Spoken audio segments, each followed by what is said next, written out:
want me to take him? You cover me. Okay.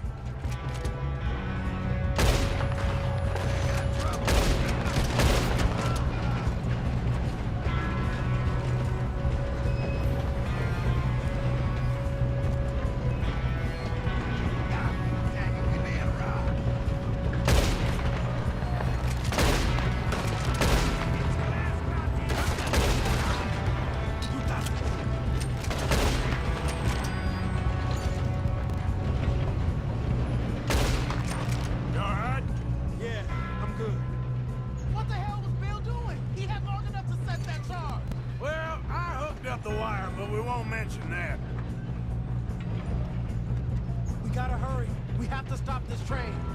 That's what we're doing, kid.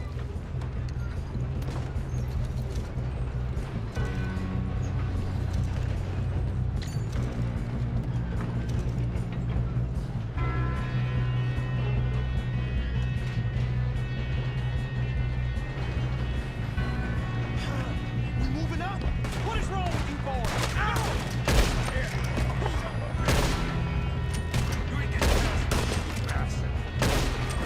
How you doing there? I'm okay.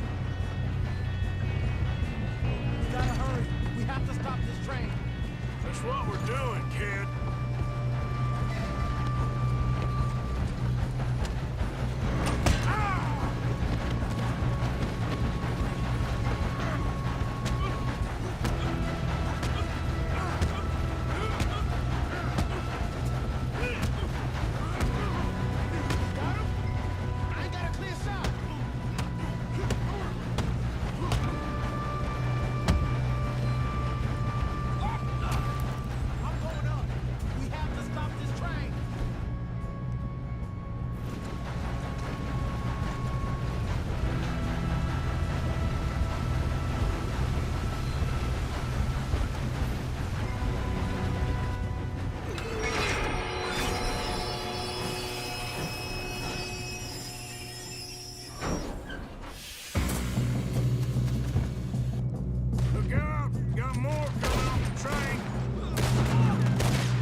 I can see now why the O'Driscolls brought so many boys up here for this.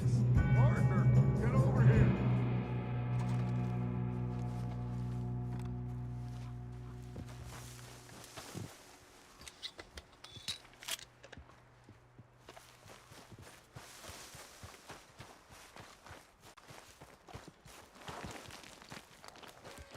We don't have time to play games. You two all right? Yes, let's get the money and go. We got some fellas holed up in this last car. Ah, shit. What are you boys planning on doing in there? Listen to me. We don't want to kill any of you. Any more of you.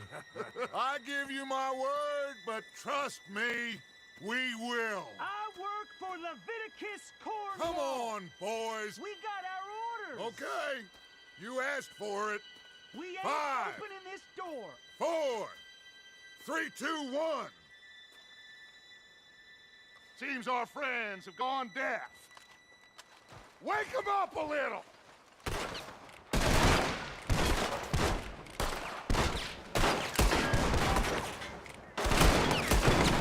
Coming out. There's no way here. That's enough. Mr. Williamson, give Mr. Morgan and Mr. Smith some dynamite. You two boys go blow that door open.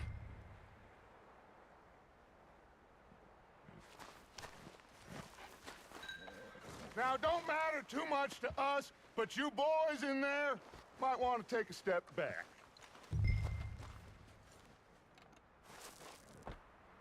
Seems good enough.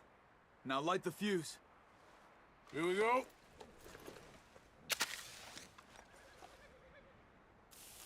Unless you got a death wish, I'd step back, fellers.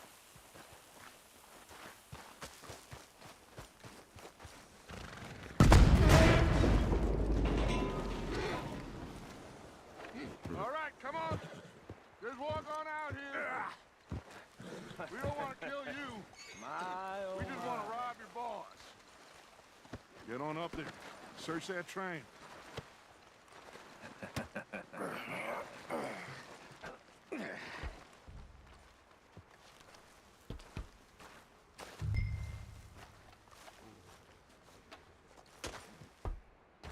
Look at this place. It's like a palace. Now I've seen everything. Oh, you two got the safe? I'll search the rest. Oh, yes. Should be easy as cake. What's your name? You're just gonna stand there, kid. Pour me some brandy, will ya? I'm parched. Shut up. Me and Arthur did all the work. Yeah, kid did good. Didn't see you rushing to jump on that train. He's keen. I'll give you that.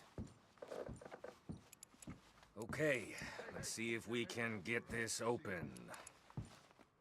Come on. Come on. Get in there. Ha! Ah. There. See? That's how it's done. Shit.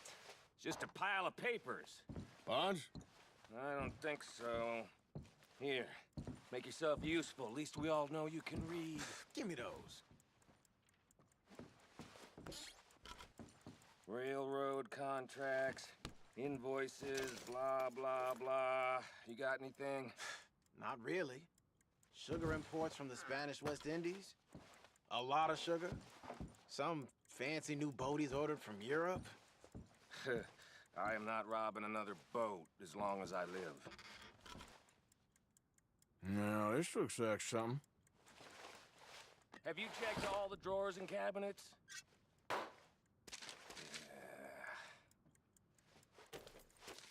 Think I got him. Nice. Well, thank God. Come on.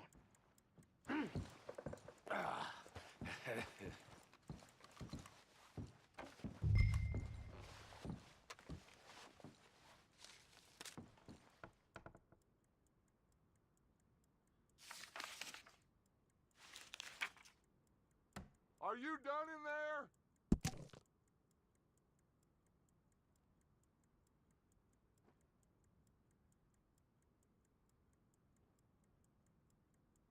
Let's hurry this along now.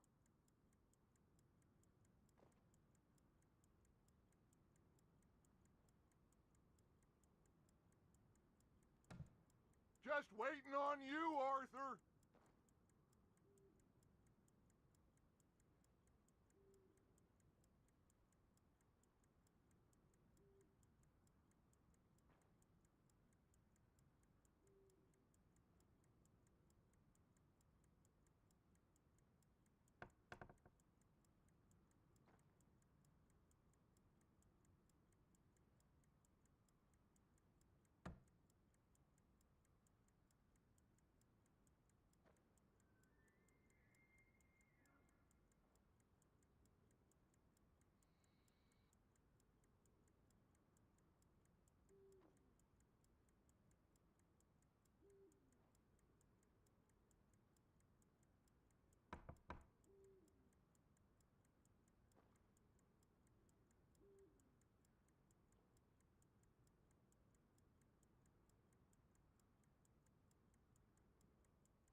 What did you find? These bonds. They worth anything? Oh, sure. Bearer bonds. I think we can probably sell these pretty easily. Well done. Now, would you get rid of all of this? The train? Yeah, get it out of here. What about them? What do you think? I don't know. It's up to you. Kill them, leave them here, take them with you on the train. Just make sure they don't send no folk after us. Okay. See you back at camp. When you get back, we'll be moving on. The rest of you, let's ride! Yeah.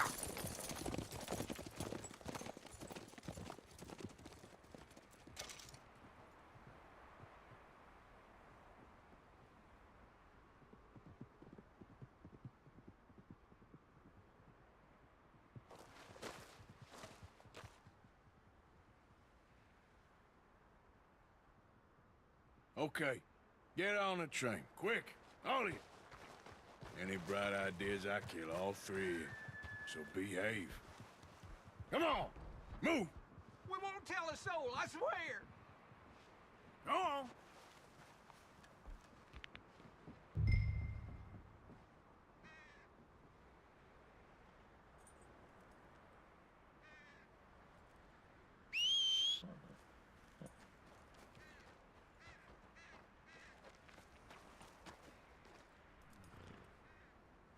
Yep.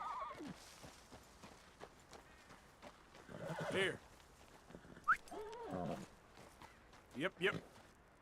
Yep. Okay, boy.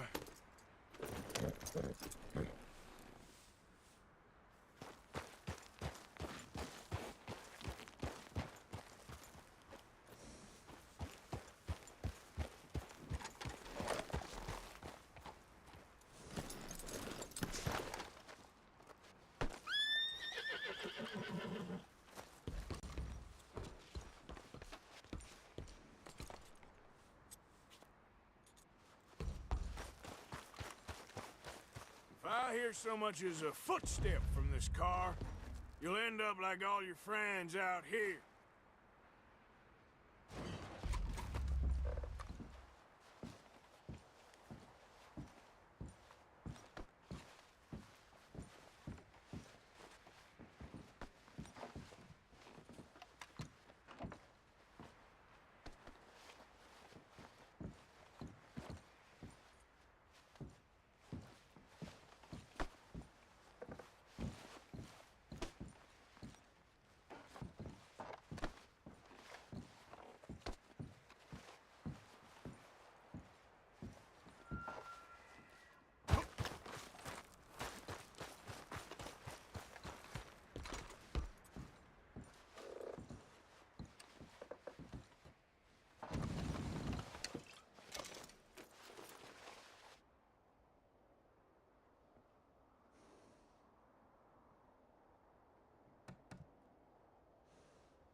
Wait.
There we go. Christ in hell! Oh, Jesus! Ah.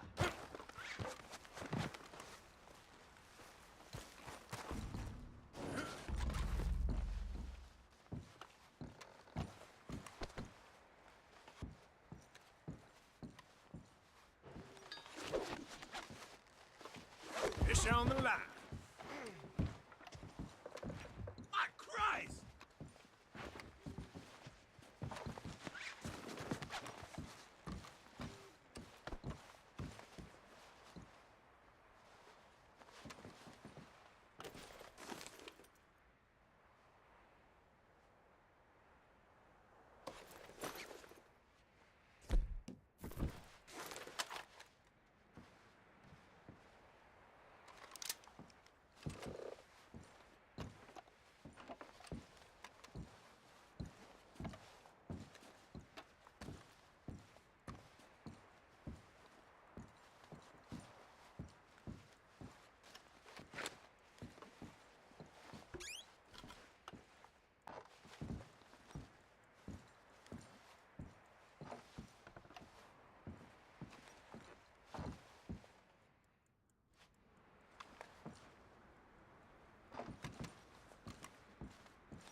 Let's get... Yep. Yep.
Oh, for Lord's sake, put that book away and go help.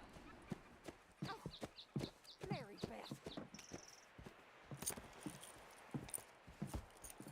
So, we getting out of this hellhole? We're gonna try. Weather seems stable. And we just robbed the Leviticus Cornwall train. We got money in our pockets. The worst is behind us, gentlemen. So the question is, where now? I know this country a little. I told you, we should set up camp in Horseshoe Overlook near Valentine. We'll be able to hide out there, no problem, as long as we keep our noses clean. Well, then let's go. Clean noses and everything else. Arthur, you're in that one. Bring Hosea. I know you two like to talk about the good old days and what's gone wrong with old Dutch. Shut up and go do your job.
Micah, get over here! Yes, boss. You two ride up ahead, make sure there's no surprises. We've had enough of those. Me with the boy? Just go. Come on, kid. You can buy me a whiskey.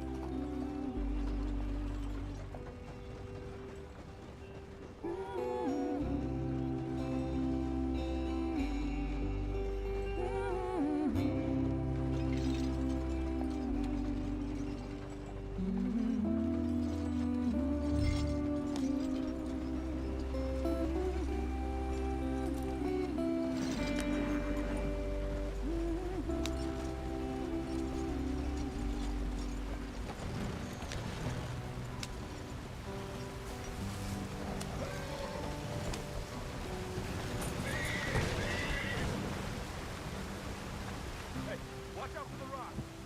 You'll be all right. Get us out the stream. Gotta keep us moving, but calm. Not too rough there, brother. Ah, shit! Okay, let's take a look. You all right back there? Does everything look all right? Well, what's going on? Ah, I broke the goddamn wheel. All right, let's get it fixed. You need help? I reckon we can handle it. All right, Charles, you and me hold the thing up while you try and put the wheel back on after. You...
Still strong enough to hold up a wagon? Shut up. I'm just saying.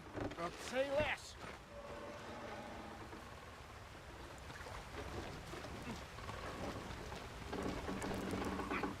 Pick the wheel up.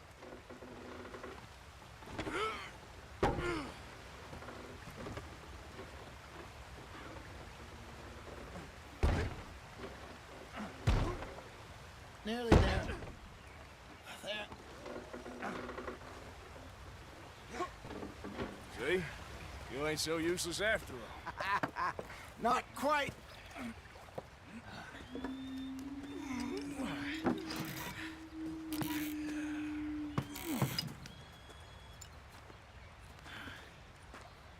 What do you think? If they wanted trouble, we wouldn't have seen them. Poor bastards. We really screwed them over down here. Come on, let's not push our luck. What happened? Well, get in. I'll tell you.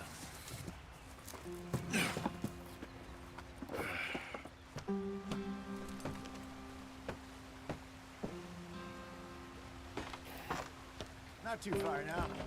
Stay on this trail. We'll follow the river, then cut left inland.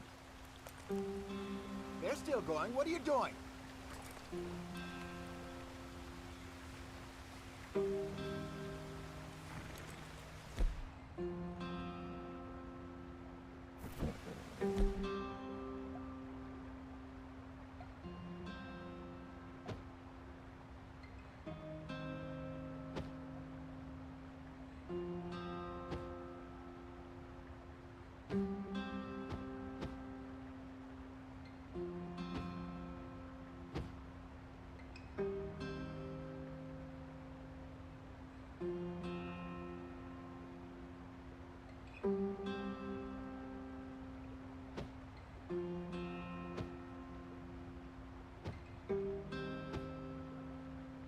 So, yes, the Indians in these parts got sold a very raw deal. This is the heartlands we're going to. Good farming and grazing country, they lost it all. Stolen clean away from them it was, every blade of grass. Killed or herded up to the reservations in the middle of nowhere. And how's that different from anywhere else? Let's get going. I want to be there before nightfall. Well, maybe it's not. I just heard some of the army out here was particularly, unpleasant about it. Unpleasant? How do you rob and kill people pleasantly?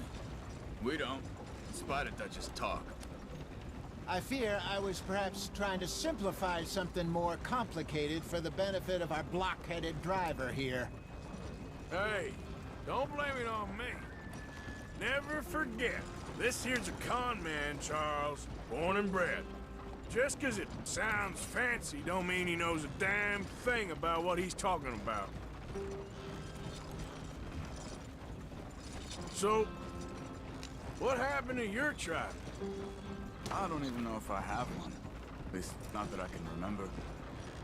My father was a colored man. He told me he lived with our people for a while. A number of free men did.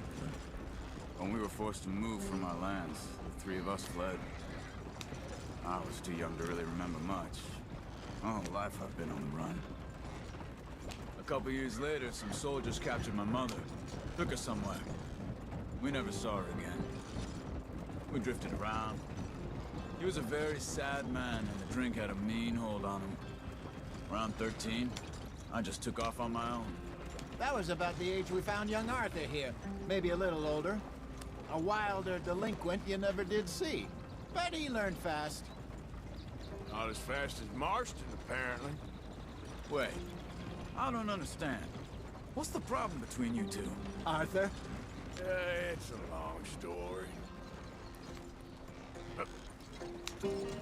We still heading the right way? That depends.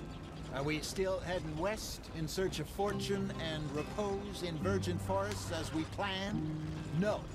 Are we heading in the correct direction on our desperate escape from the law eastwards down the mountains? Yes, I believe so. You know this area? A little. I've been through a couple of times.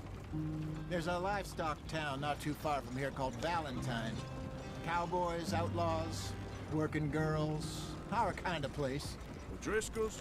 Probably them too. Pinkertons? Let's hope not. And this place we're going. Wait, what's it called again? Horseshoe Overlook. It's a good place to lie low? It'll do for now. And how low do you think Dutch is really going to lie? It's just, you know, maybe it's me who's changed, not him, but we kept telling him that ferry job didn't feel right. Come on, we're falling behind. You and me had a real lead in Blackwater that could have worked out. Maybe. It just isn't like Dutch to lose his head like that. Things go wrong sometimes. People die. It's the way it is. Always has been. Me, you, Dutch. We've all been in this line of work a long time. And we're still here, so... Well, I figure we must have got it right a hell of a lot more than we got it wrong.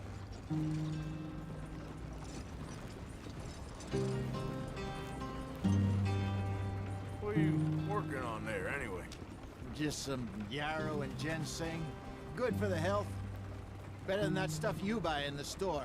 Yeah, you can have all this. I'm at the point where I can do it with my eyes closed. Oh, okay. Thank you.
Panax quinquefolius.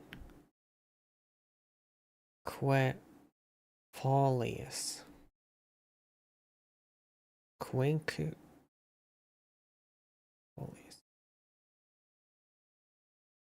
American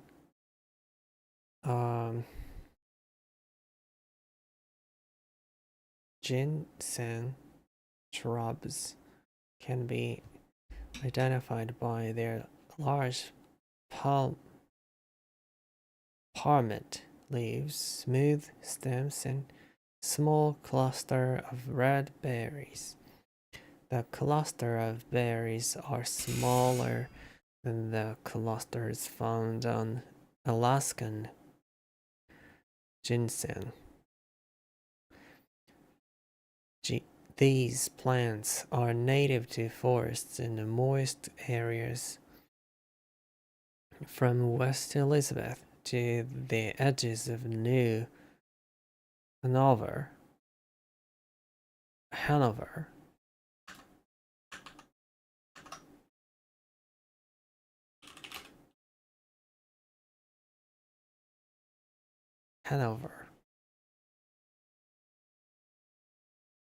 the House of Hanover.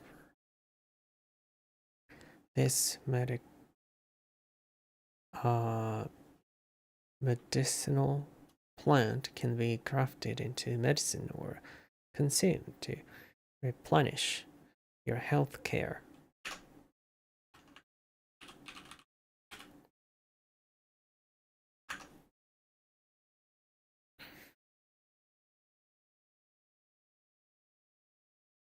Palmate leaves. Smooth palmate.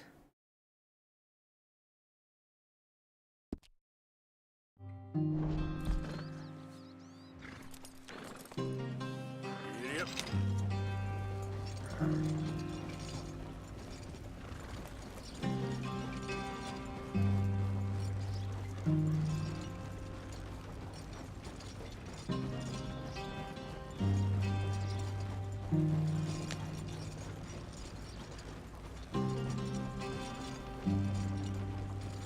Ah.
Yeah.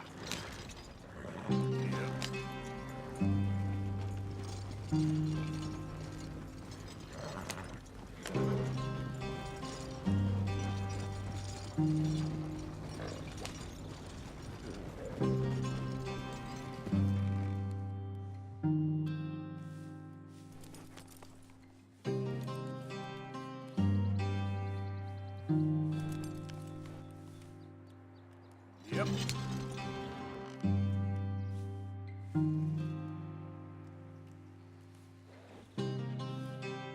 Here. Yep.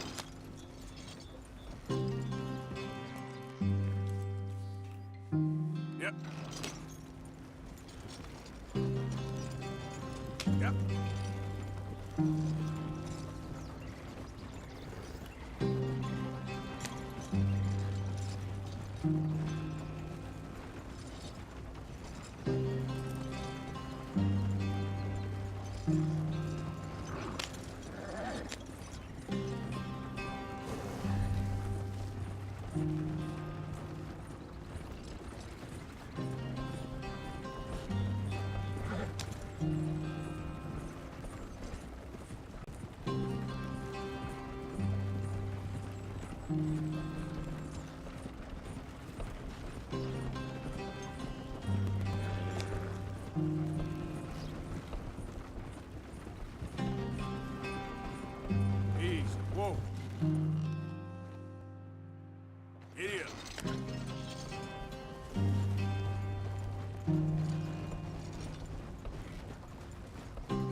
Yeah.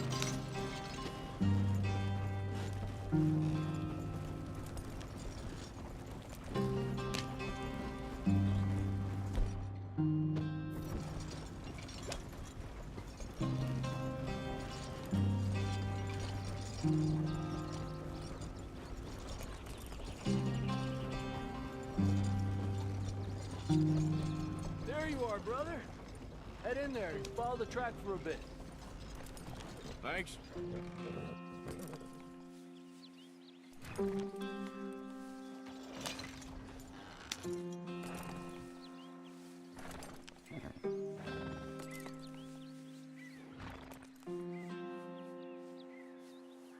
Yep. Yeah. Hey, slow up. I'll jump on.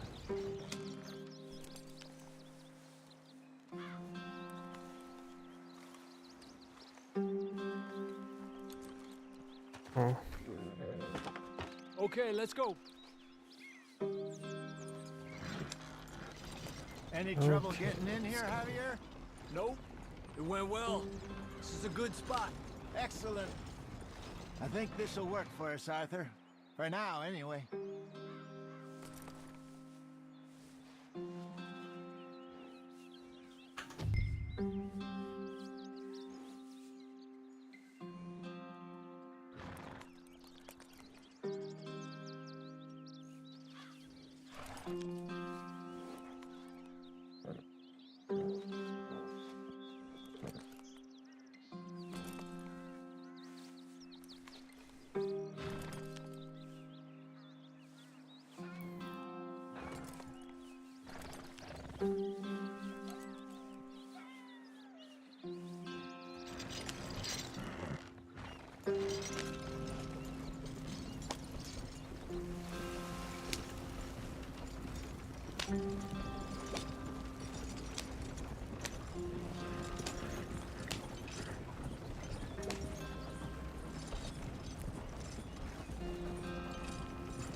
Here we are, gentlemen. Home sweet home.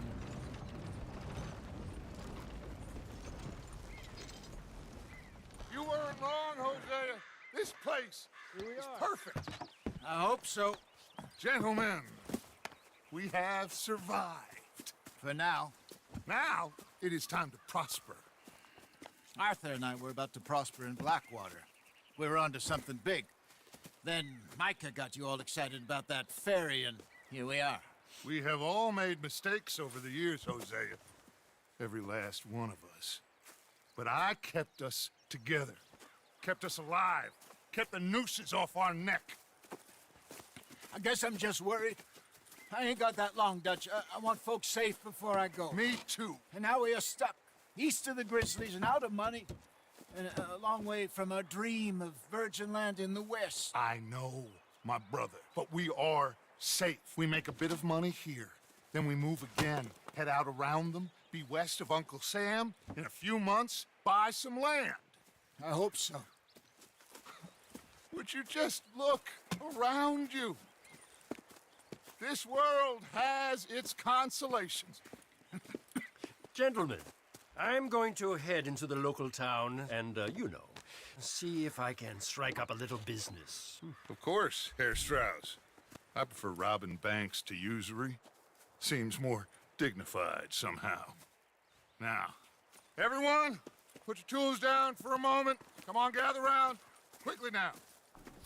I know that things have been tough, but we are safe now, and we are far too poor. So it is time for everyone to get to work. Get to work, but stay out of trouble. Remember, we are itinerant workers. Laid off when they shut down our factory to the north. Now get out there and see what you can find. Uncle, Reverend Swanson, no more passengers. It is time for everyone to earn their keep. There's a town a little way down the track named Valentine. Livestock town, all mud and morons, if I remember right. That seems a decent place to start. And, we need food. Real food. That means every day. One of you. And remember, whatever it is that you find, the camp gets its slice. Now be sensible out there. Now the girls have your tent ready, Mr. Morgan. Come with me. You two will be ready shortly. We put you over here.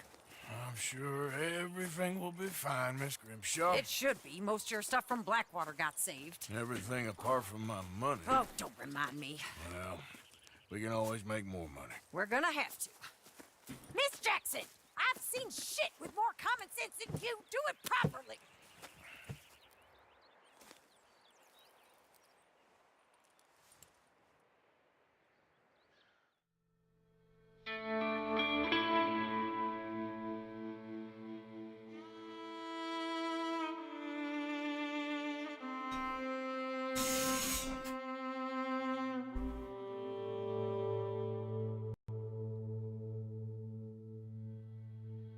Horseshoe Overlook. Oh, Got off the mountain. out of memory. Red Dead Redemption 2 exited unexpectedly out of memory. Please reboot, close other applications, and ensure your computer meets the minimum requirements. For more information, please visit. Please click retry below to enter the game again, or click save mode to launch the game with reduced graphics settings. If you continue to have problems playing the game, please contact Rockstar Games customer support at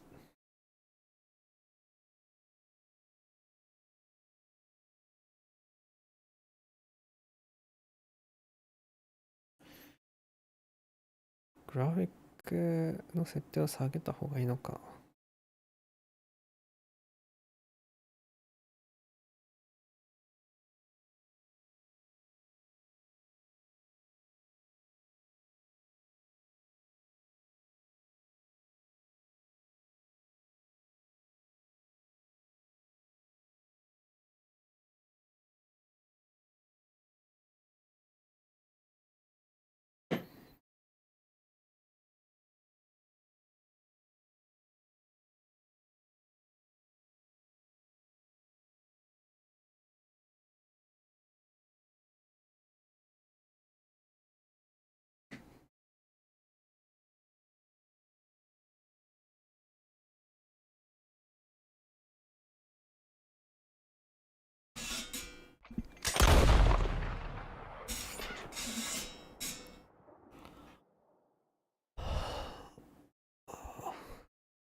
えーと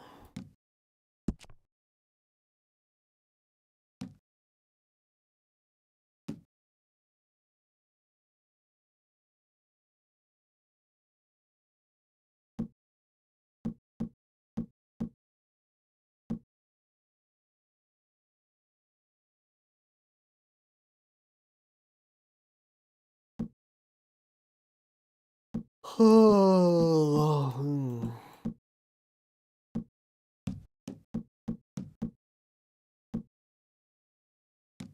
うん。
Finally, a thaw in this god awful weather.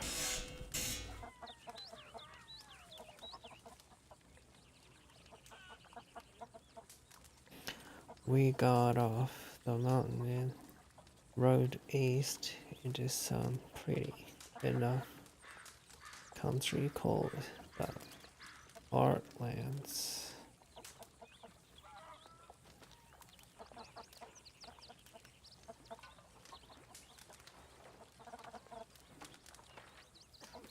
We got from east.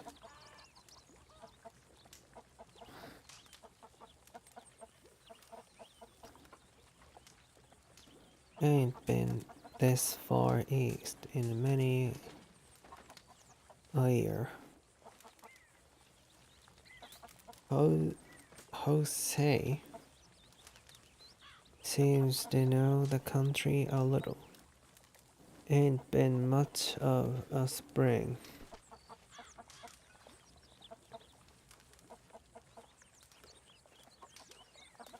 No.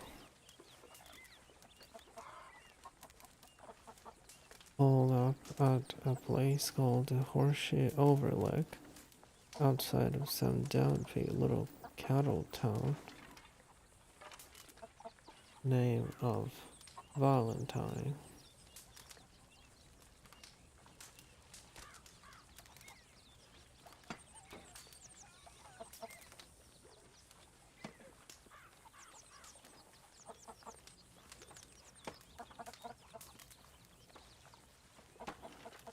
Can we eat soon, Pearson? Not long now.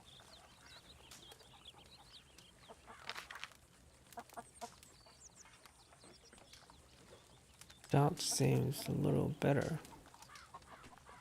His eyes are sparkling once more, and I can see he's thinking a little clearer. I think we all feel a little happier in spite of Blackwater and that whole mess.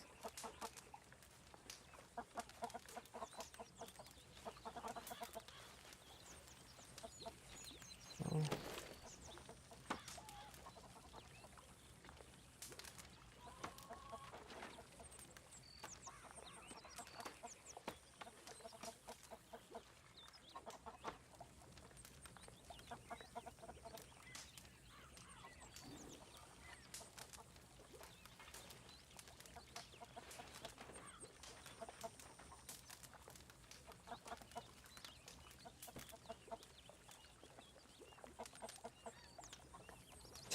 tithing.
The American Inferno by Evelyn Miller. Chapter 2. A few thoughts upon New York.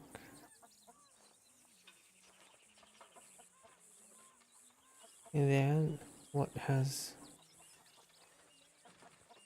a man but his thoughts? People are getting hungry, Pearson.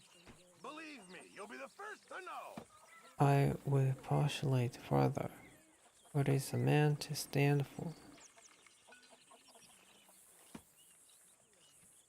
But his thoughts.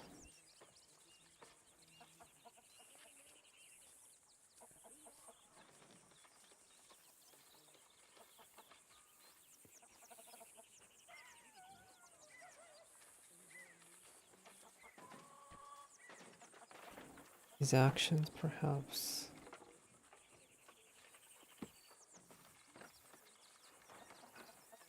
I know precious little actions, lions, donkeys.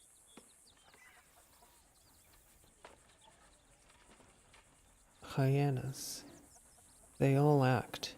So is that what we are? No, we are more and less than the beasts. We are thoughts. We are actions and the reflections on those actions. Yet we are also not merely reflections. We are not mirrors. That is the preserve of spirits of the gods. We are actions and the thoughts upon actions. Neither one nor other. We are free, neither from action nor from thought. Our humanity can only be understood if we embrace both the animal and the God within us. As humans, we must nourish both, as yet America is a land of action, a place fixated not on ideas, not on the redemptive power of thought, but on the obliteration of the intellect.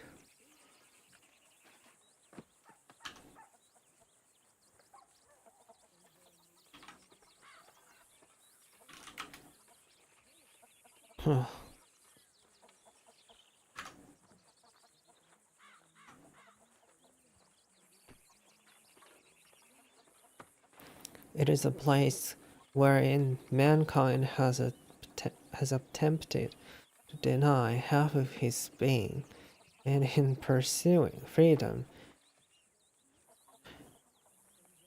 has attempted to split himself, much as a monk gives up the pleasures of the body. So the American is encouraged to give up the pleasures of the mind. He is led by desire into a pig pen,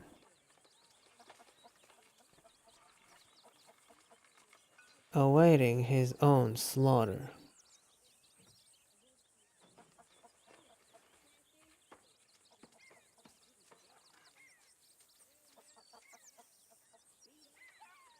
With this in mind, I decided that my study could best be conducted by traveling around this country and seeing how we, as Americans, could best awaken both the God and the animal within.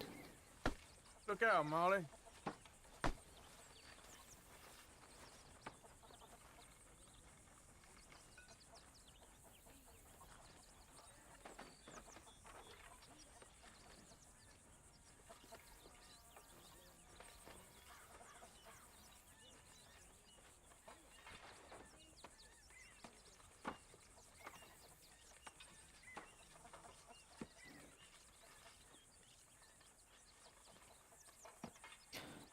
I wandered into the inferno, the grand human inferno, the fiery and mediocre hell that is Manhattan, a world built by men for the torture of their fellows.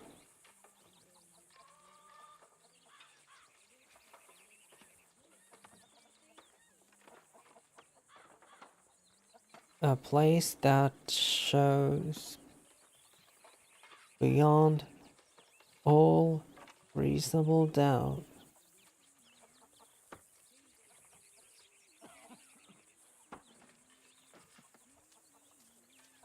that when left to his own devices,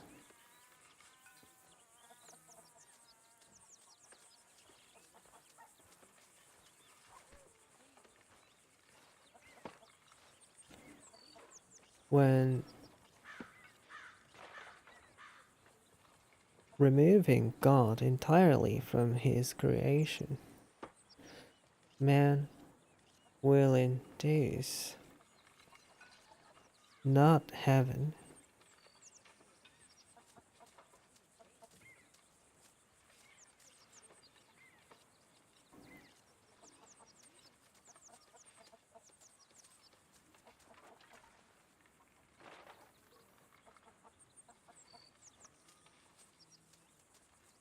but hell, the gilded inferno, the When are we marble eating, Pearson? Just hold your horses. purgatory.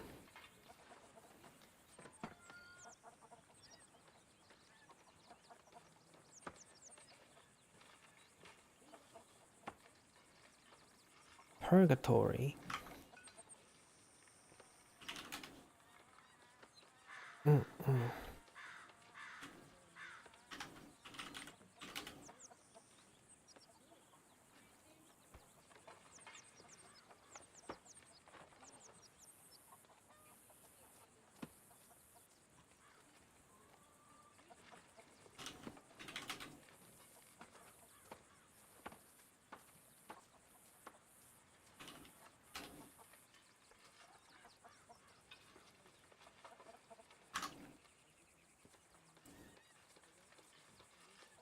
This American turning sea of desire, the place where we see man for what he truly is and recoil in horror.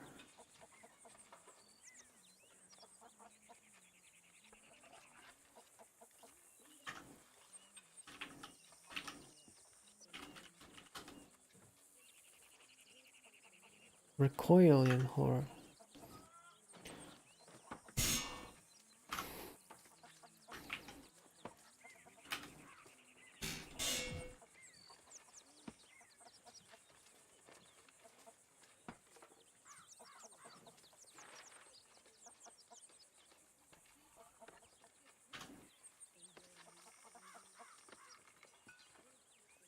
He is the destroyer of all, of nature, of course, of his brothers seemingly as poor, and finally of himself.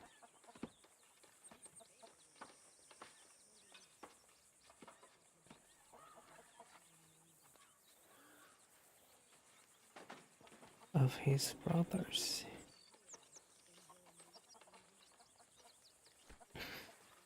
Men are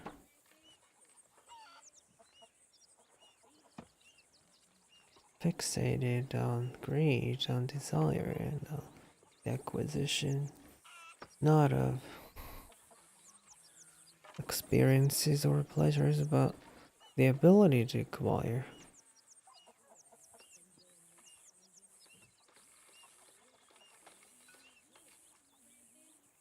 I'm famished, Mr. Pearson. People are fixated on wealth. Man is reduced.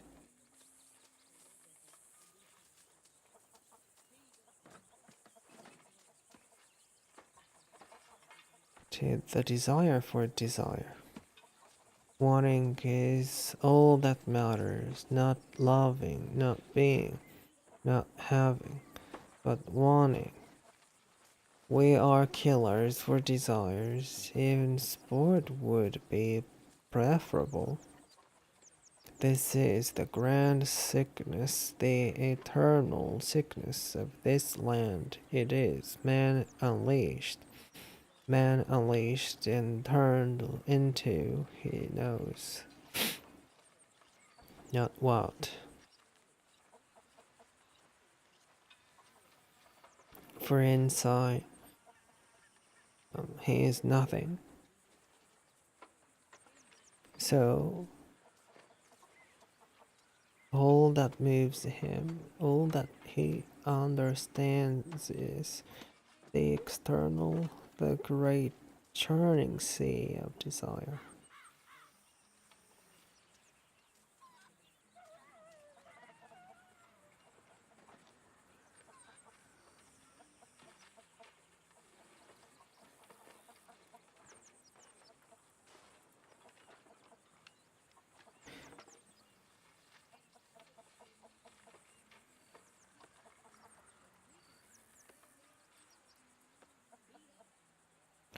It is not freedom, it is an impression of freedom for people who have not the capacity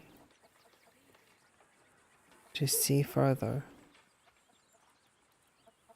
And why can they not see further? Because they have not been taught to see.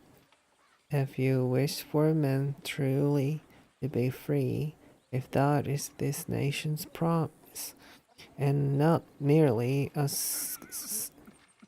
sales pitch for snake oil, then we must first teach ourselves it, then our fellows to see the glory in death. Yes, of course, in life, but also in death. I realize that idea is abhorrent. I realize it is vulgar and distasteful. I realize it is abhorrent.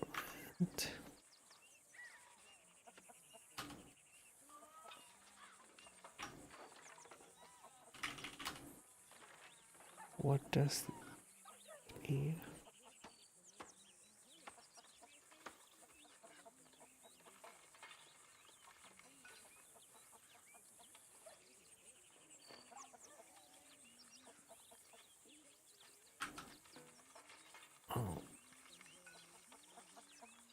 Abhorrent, causing a strong feeling of hate, especially for moral reasons. Racism is abhorrent to a civilized society. Shuddering away from in horror.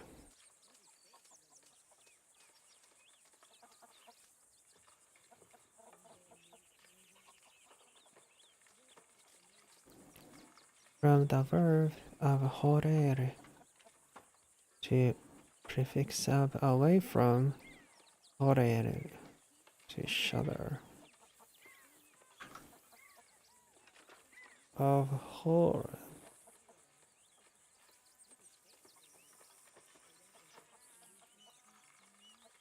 Oh.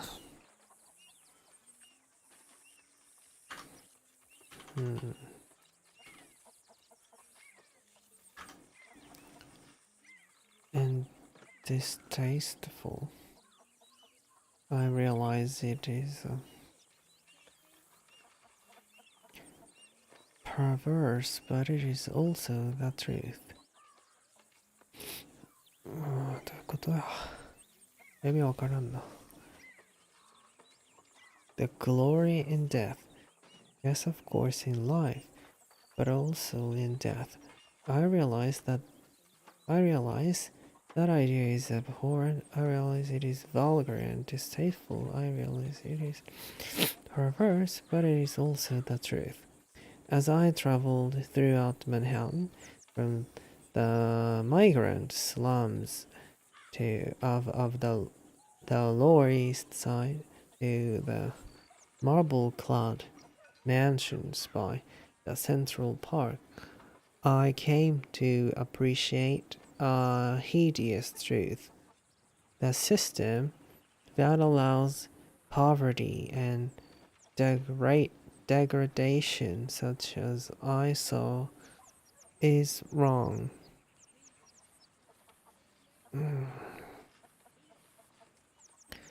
And the impacts of that degradation on humanity are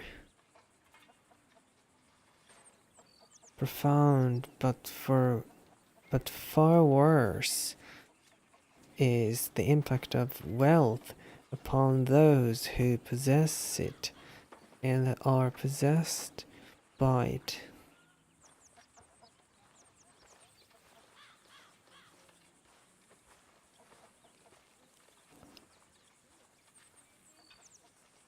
Home.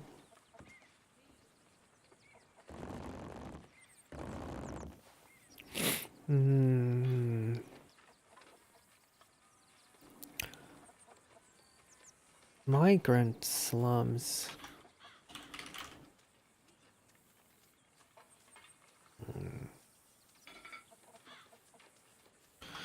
Mm. どういうことだろうね。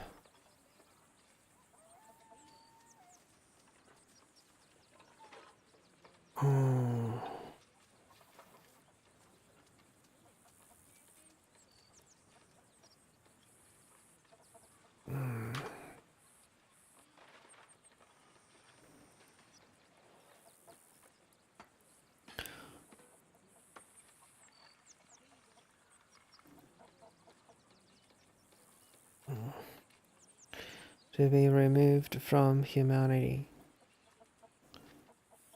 to live as a prisoner in a marble jail, to be isolated from humanity in such a manner is so profoundly anti-American as to make the whole conception of this nation an absurdity, even worse than our treatment of the Negro. Manhattan at once deprives the poor and dehumanizes the rich. Its purposes, unhappiness, the nurturing and blooming of suffering.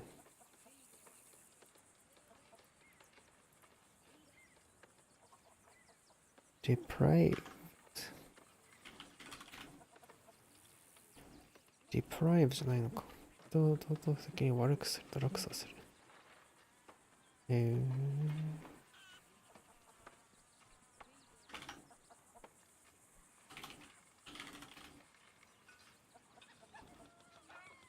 Deprive, to make somebody morally bad.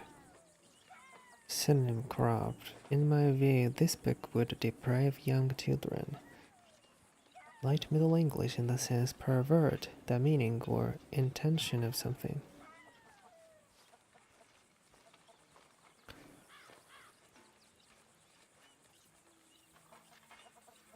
From Old French depraver or Latin depravare, from D, down, thoroughly, plus pravus, crooked, perverse.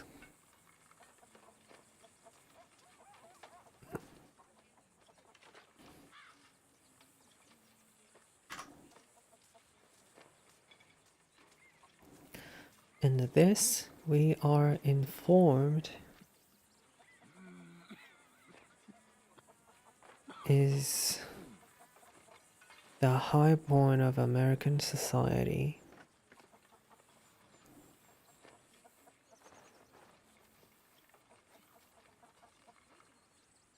Nonsense.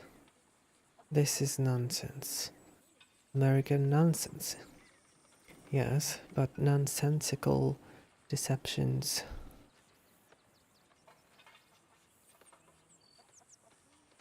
Nonetheless.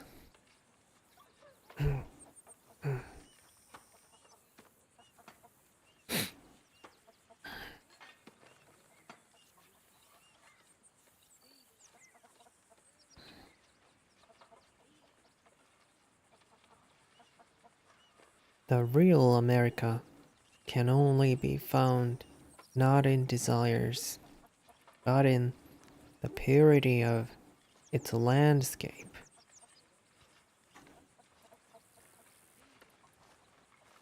Nonsensical deception. Happy as a clam at high water. Nonetheless. Good.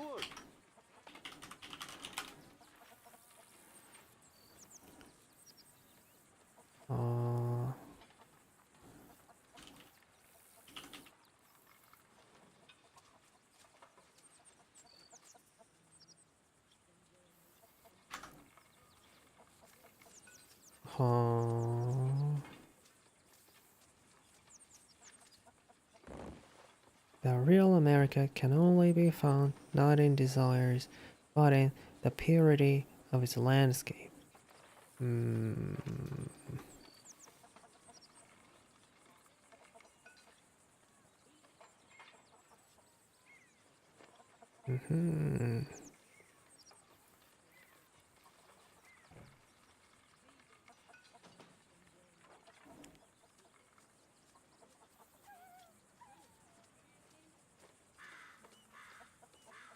The American Inferno.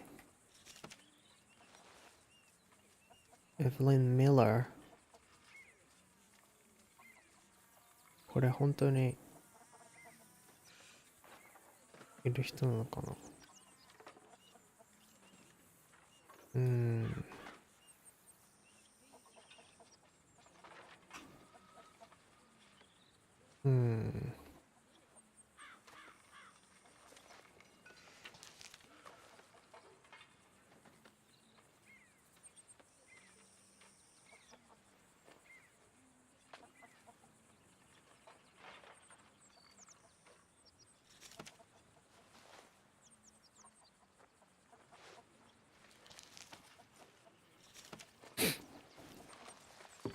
Yeah.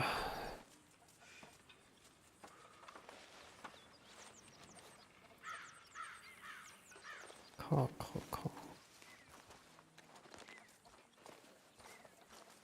Good work, Arthur. Good work, Arthur.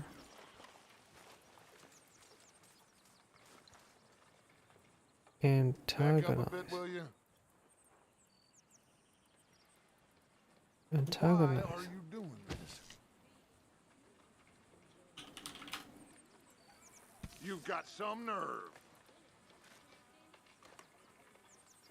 Damn child.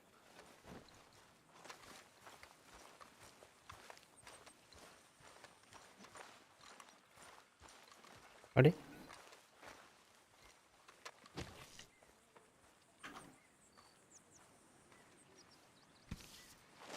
なんか怒らせてしまった。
Mr. Morgan.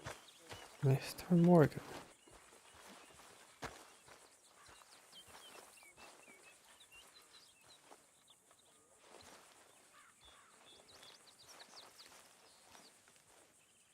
All right.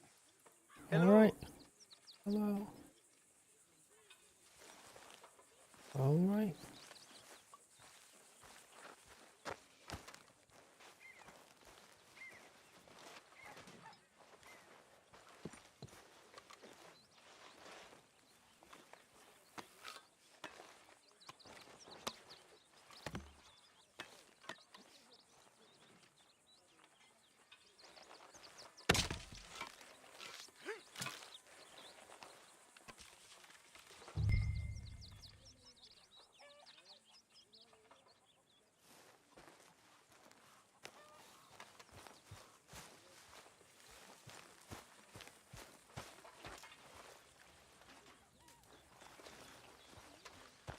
Don't be stupid enough to test me twice.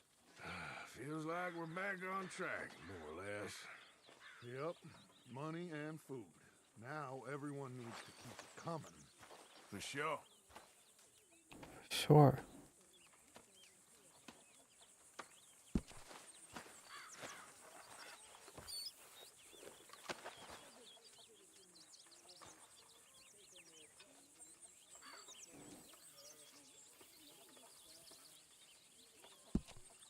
Mr. Matthews. Hello, Tilly.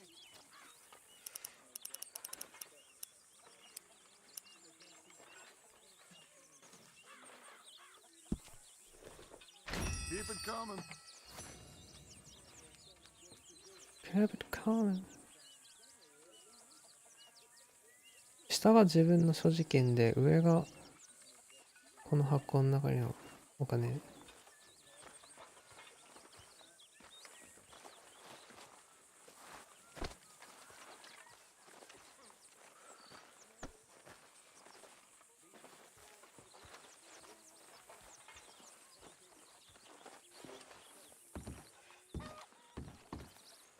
こんな100年以上前から喫煙してたのか。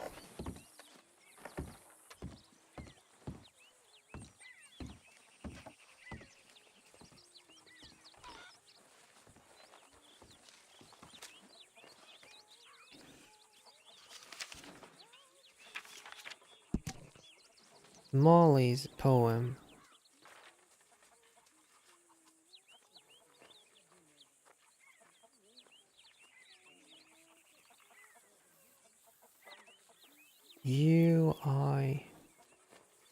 You ape reach. You aber. No. I was a girl until your call commanded me to cross the sea. I've nothing left. I gave you all. My darling Liffey was so small. Your land and love are vast and free. I was a girl until your call. You stood so strong and dark and tall. You stole the heartbeat out of me. I've nothing left. I gave you all. Your lips enchant, your eyes enthrall. Your empire is of ecstasy. I was a girl until your call. Your parasites and lackeys crawl.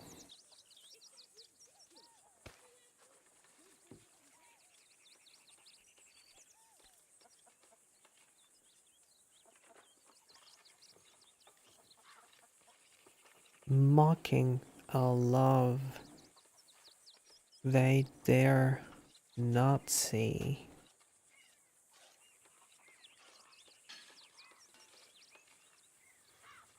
I've nothing left. Lucky's to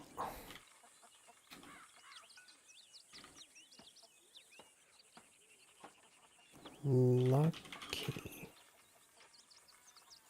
Hmm. Hmm.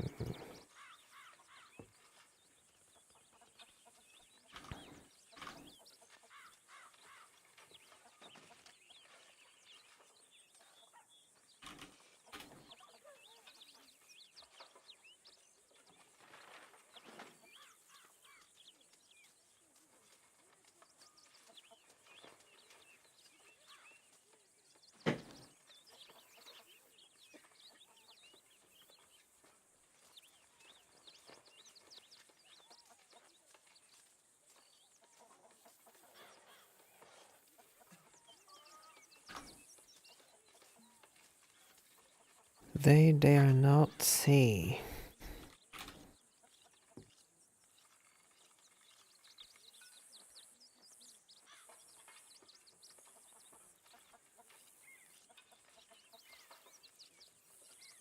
Hmm.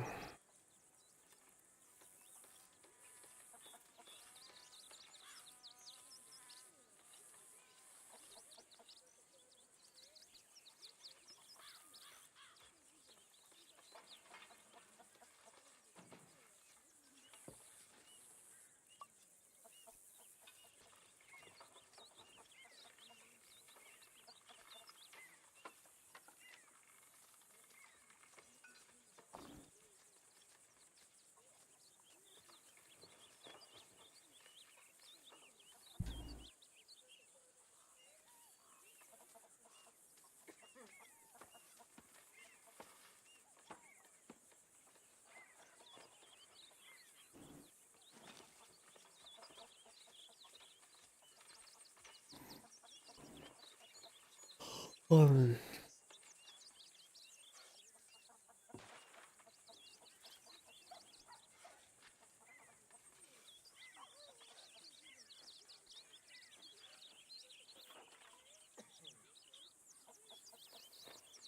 サニスとは関係なくのデアで S をつけすじゃどうしてを用いてということ。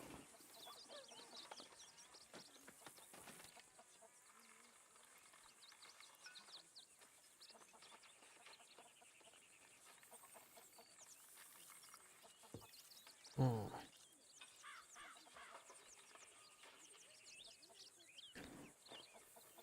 He doesn't dare tell us.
I sit in solitude and scroll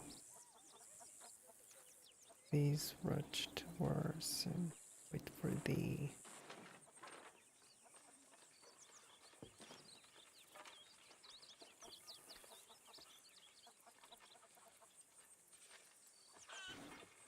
Scroll.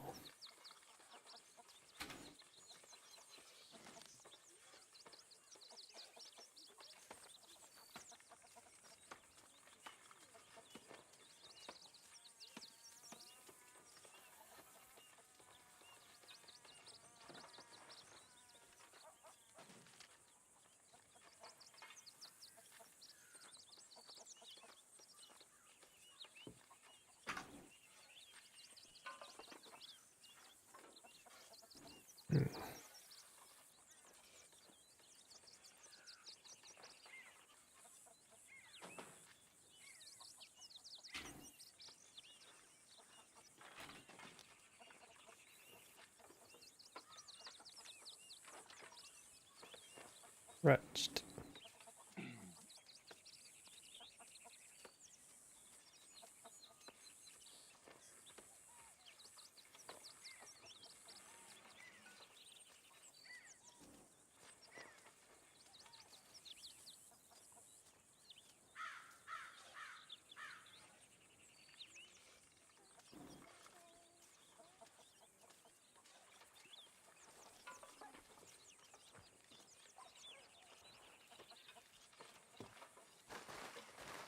Come on, get it while it's hot.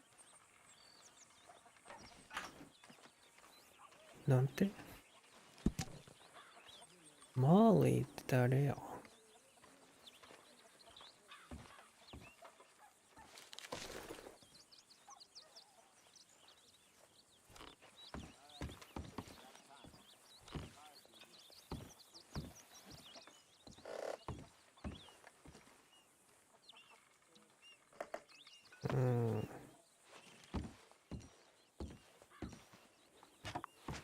Existence and Oblivion.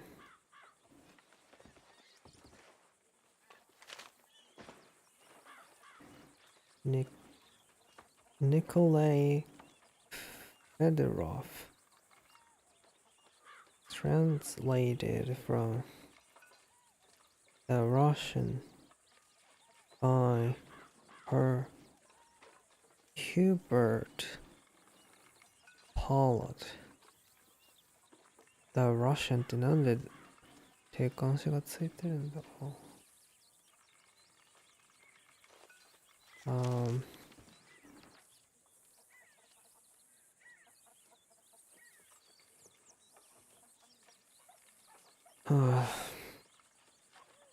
Chapter 47. You're wrong, brother. Very wrong.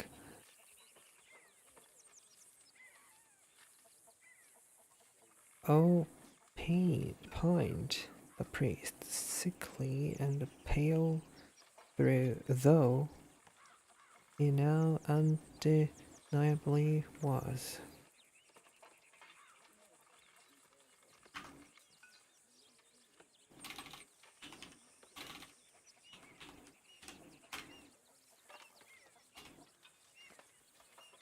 Opine.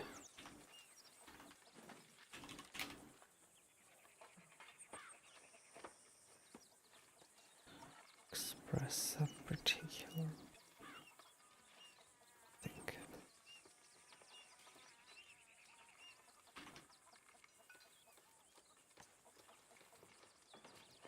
He opined.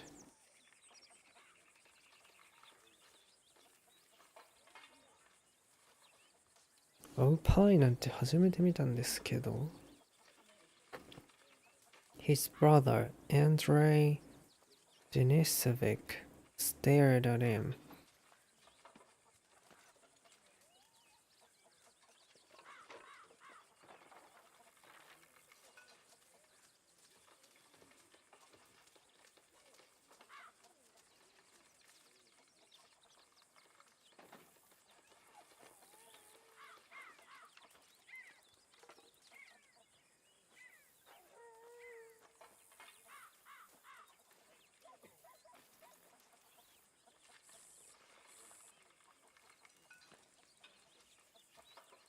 Pride and shame intermingled in his face.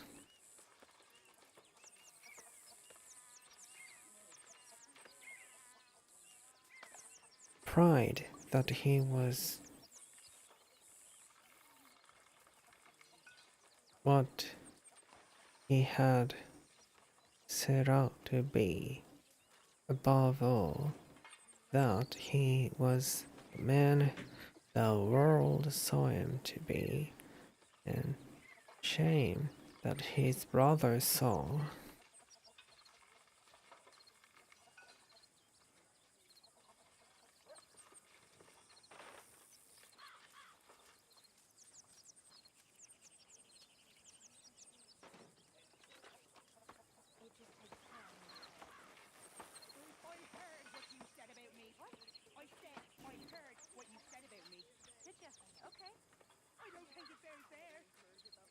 good for you. You know, you're not so high and mighty and above everyone than you think you are. Whatever you say. He bloody well loves me, you know? He bloody well does. Through him, so effortlessly. Damn you! Damn all of you!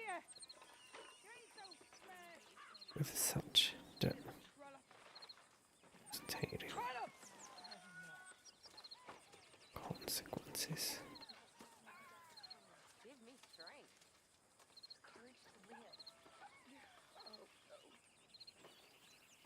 Really do. I know so. All of these constructed illusions and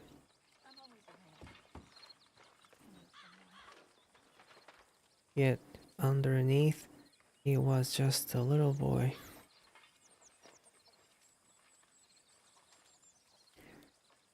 Naked before the God he no longer quite believed in.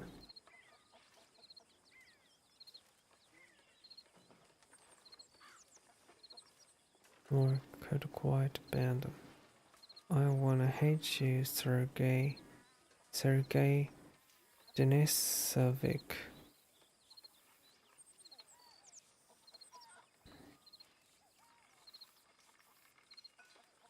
Brother, I want it very badly, and yet I envy you more than any man alive.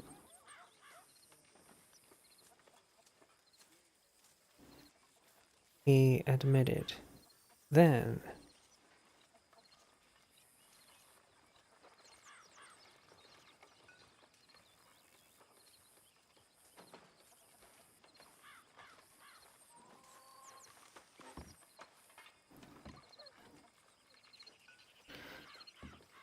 he turned away. I don't understand. I am sick beyond repair. I am humiliated beyond repair. What have I to envy? Hello, Mr. Strauss. How are you? Something you want to tell me, Arthur? Eh? I am, as you yourself said, a disgrace to our family and to the motherland, said the priest. Yet you have faith. You still have faith, said his brother Andrei. I am a man set adrift. I am not even a man. I may be a gentleman, but I am no man. I am a wonderful animal. An animal in a frock coat. I have killed well, hunted well, fought well, loved women well, and yet I am not a man. Not like you. I am an animal. I live like an animal. I have dignity in the innocence of an animal.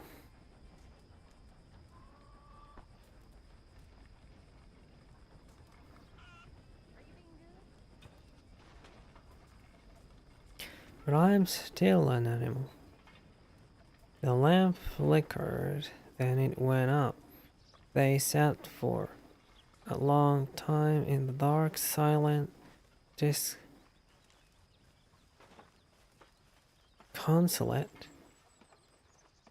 and suddenly overjoyed.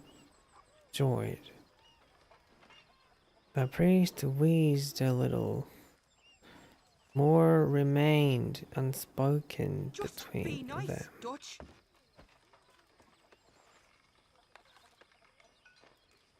And yet, there was nothing more that needed to be said. Need some salt. Life, at the very last, made sense to him. His Calvary would be lonely and thankless. Calvary.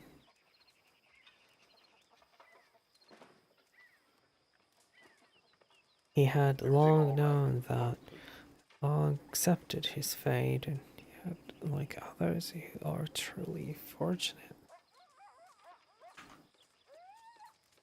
Calvary is sort of.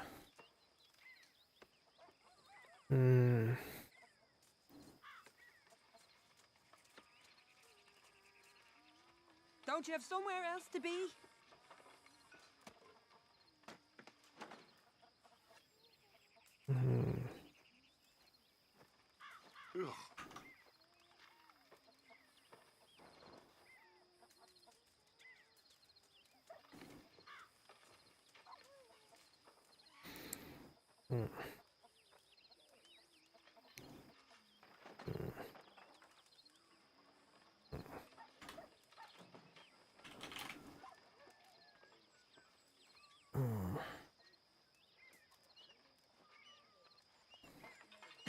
Everything all right, Arthur?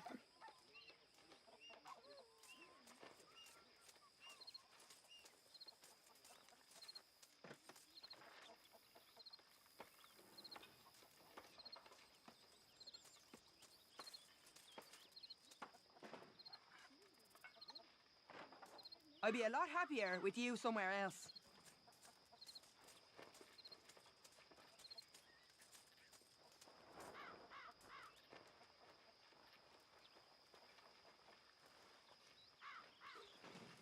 Is that Phil? Sour.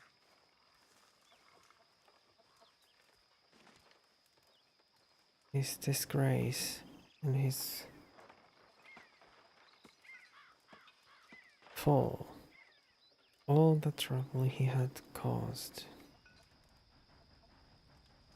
His life was a thing of great joy for his life. In this moment, Are you okay had there, all.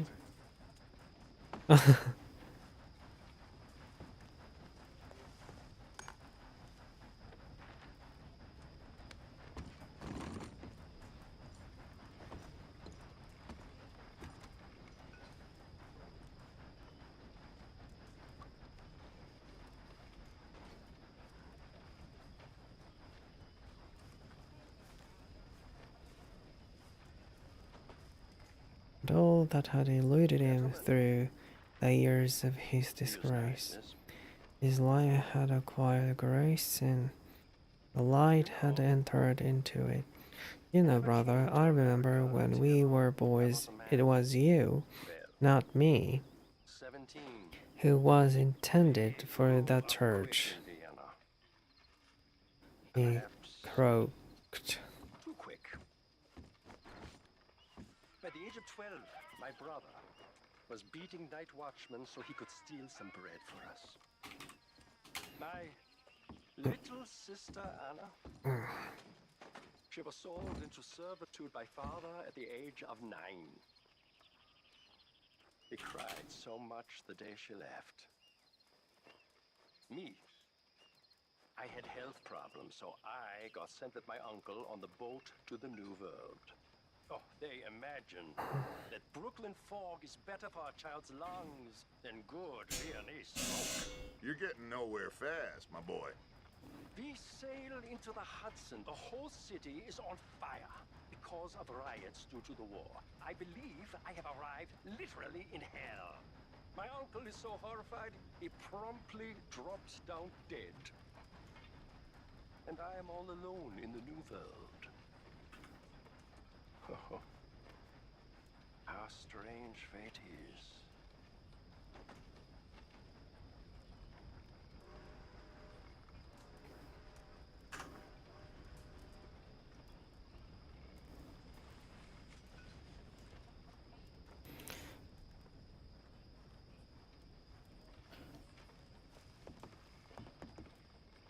It's all your fault.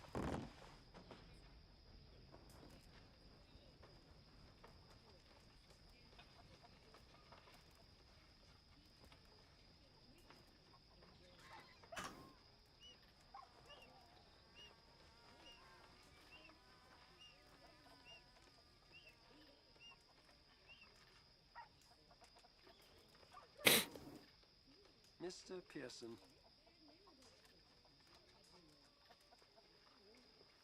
Everything okay, Arthur? I think I'll call it a day.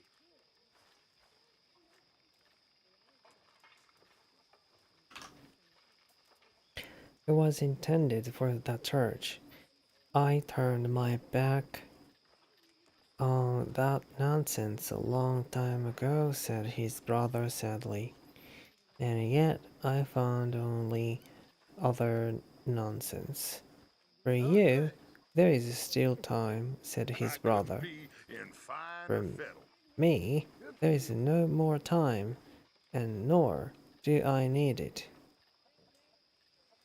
I long for all that you have. I went to Paris, I went to England, I went to Copenhagen. I found nothing but idle pleasures, pleasures that showed me that the Russian way is not the European way, that we can only find our salvation in trees and forests, and yet here I am in St. Petersburg, enjoying the life of an idle fool.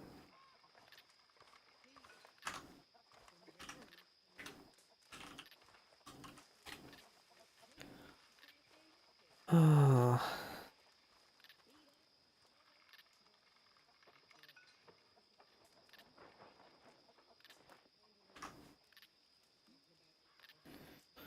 And trapped, brother, trapped. We are never trapped, said Sergei. I'm turning in. If you learn anything from me, learn that.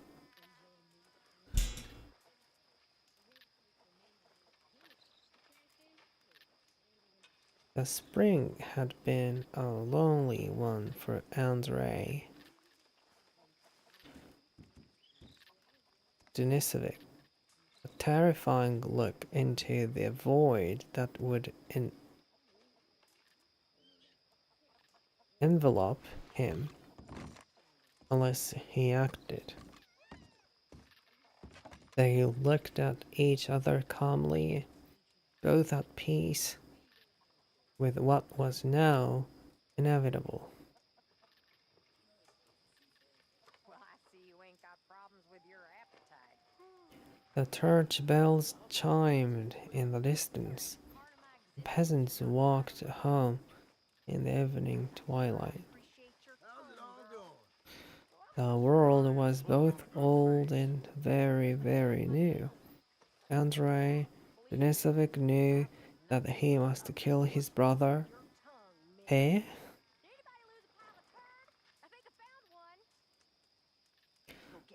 And Sergei, his brother, his beloved partner, the man he loved and hated more than any other, knew that he must die.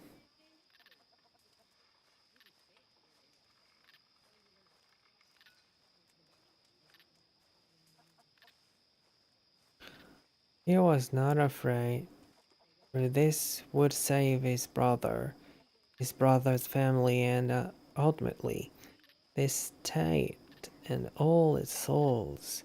The eternal life, the truer, better life awaited him, and he was happy to die. Do it, brother, he implored, his sticky yellowish eyes bright and tear-stained. His brother would not look at him. His brother, who had fought the French and the British, who had won duels, was close to tears. Do what? He stammered. Do what must be done. What will make you a man, make you whole. Save the world, I am not afraid. You must do it, I fear nothing aside from your cowardice. Let me know that my brother is a man, not a coward. The The sickly priest said, half in jest, yet both knew he was serious.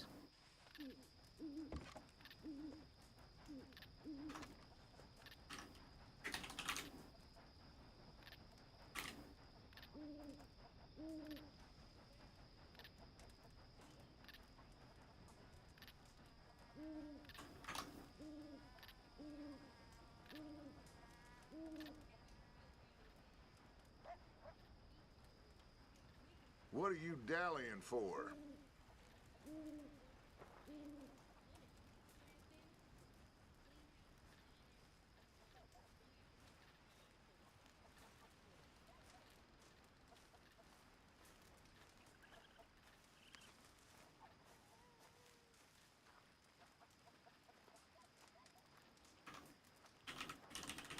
Intermingle.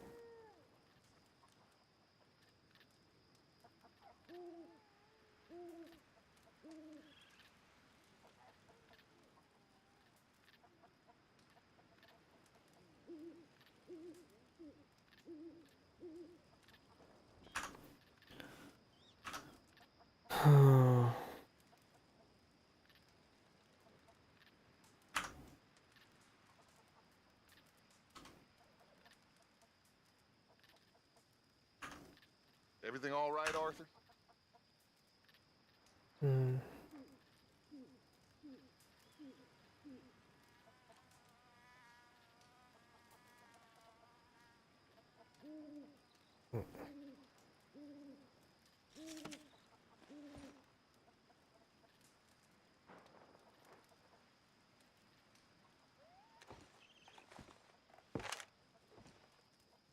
What is it, Arthur?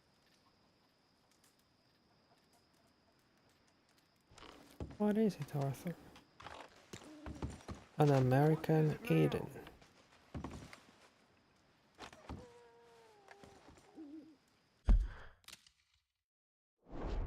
Hey, you shouldn't be in here. Eh? Go on, get out of here. Stop acting strange.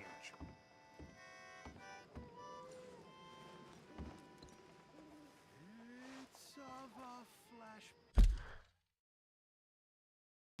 なんか追い出されてしまったんだが。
Okay there, Dutch? Warm, dry, and nobody's shooting at me. A marked improvement. Indeed. あ、モーリーがこの人か。Hey, get up. Oh, Lord! What is this? Don't worry. It can wait. Oh, I'm too tired for this.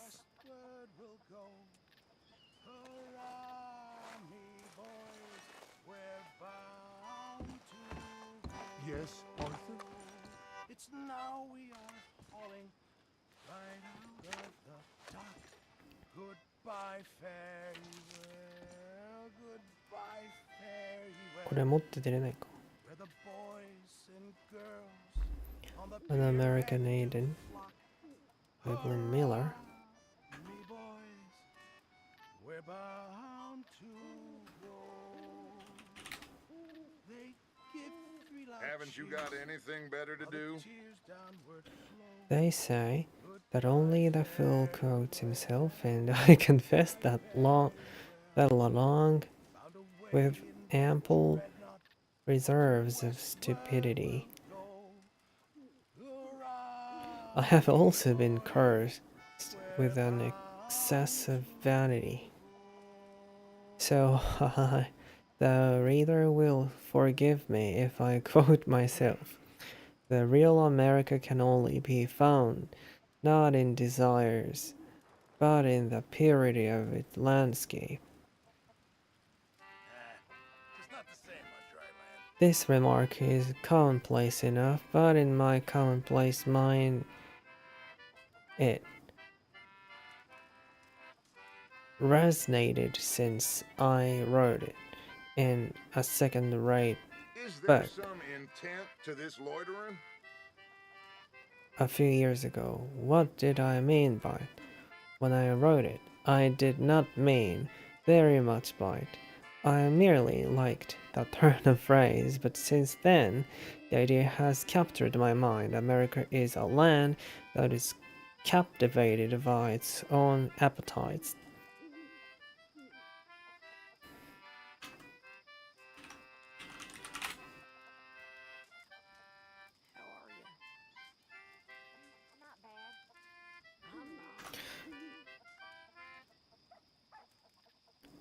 Of that, there can be no doubt. We are taught to cherish only the temporary Something you need, Arthur? feelings of satiety.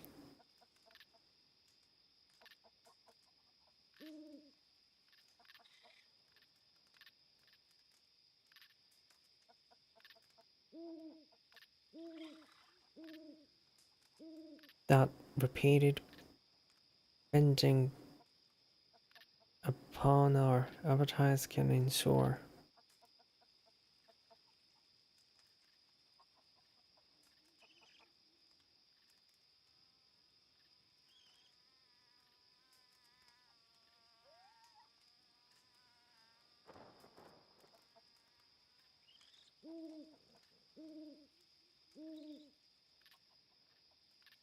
Everything all right, Arthur?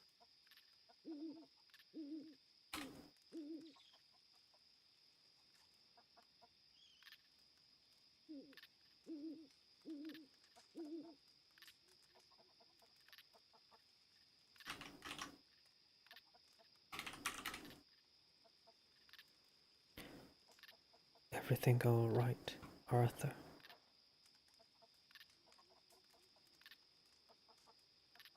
Satiate satiety.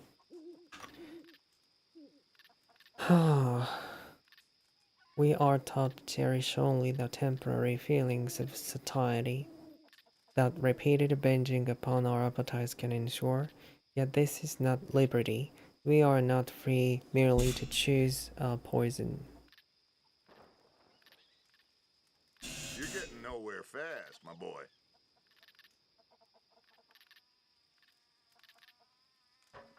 We are free to think, to feel, and to be. We are free to live in this landscape, in this Eden, if we choose it so to be, and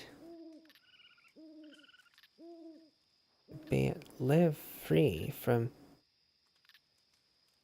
to be and live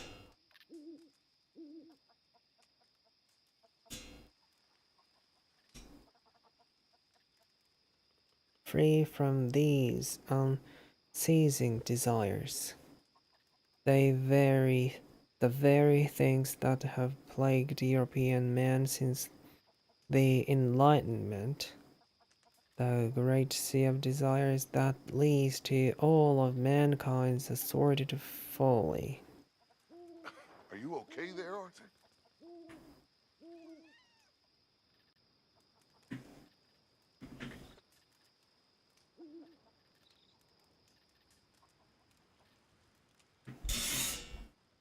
folly.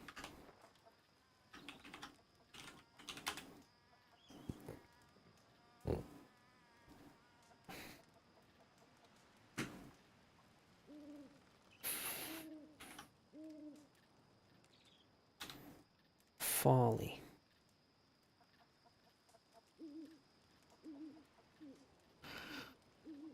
Oh.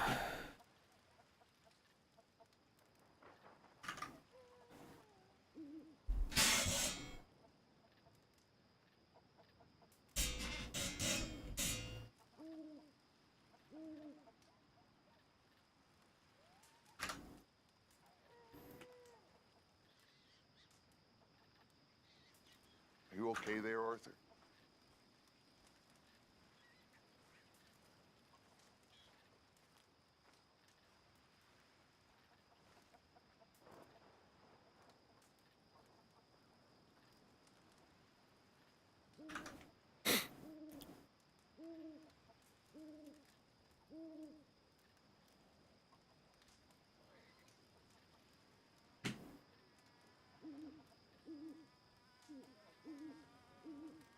Here in this landscape so perfectly cherished by our native cousins.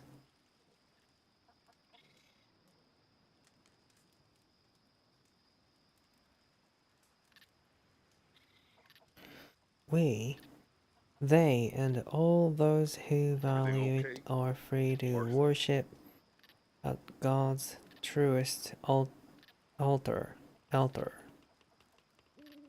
the altar of the actual America.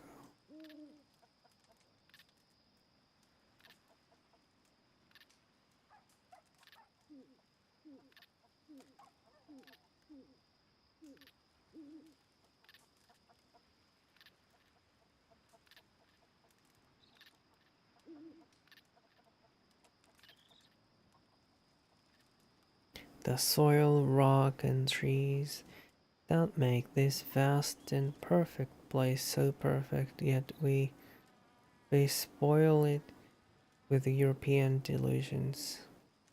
Haven't you got anything better to do? The delusions that we can compete with God,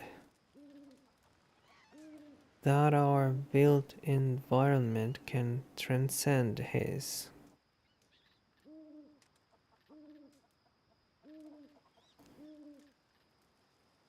that our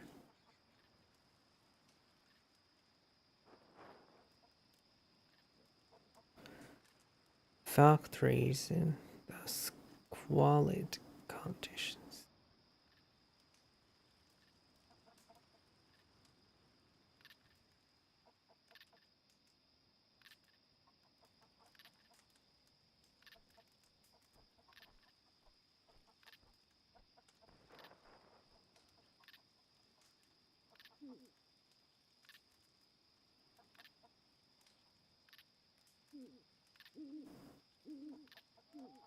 Everything all right, Arthur?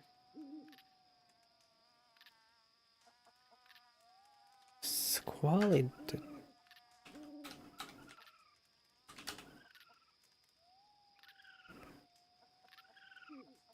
Oh.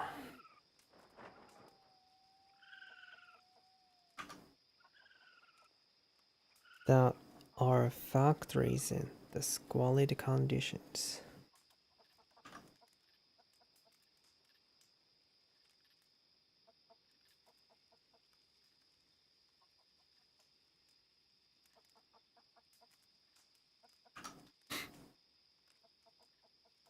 We are not fools. Not fools cannot, for fools cannot see their. Something you want to tell me, Arthur?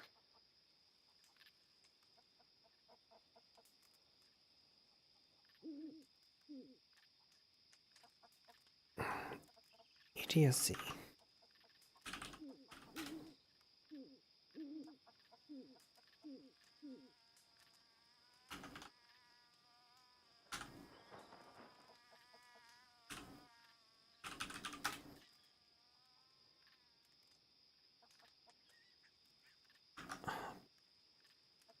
We are somehow worse than fools, for we will ourselves to do.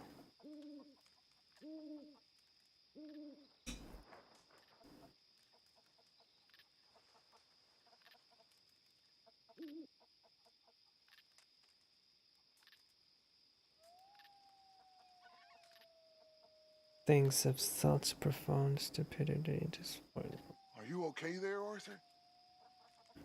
that we will hate what we have.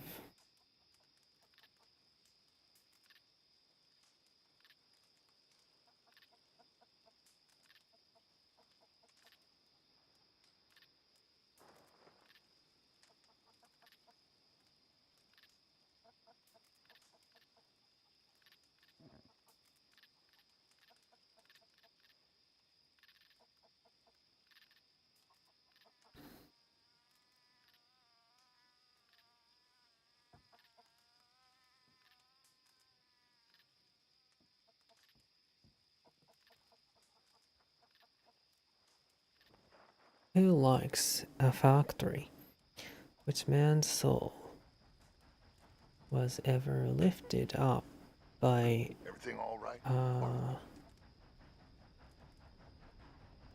tenement building?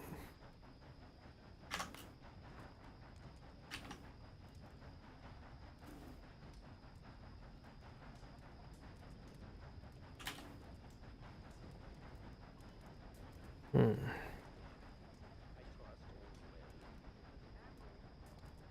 Good for you.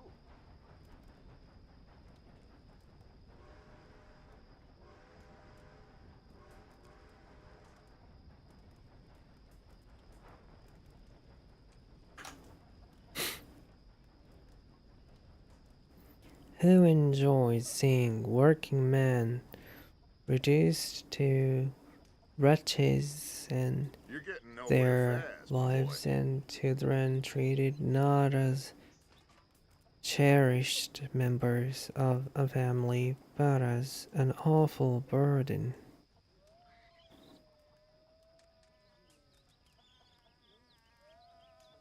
We need better, and yet better is all around. Better is America.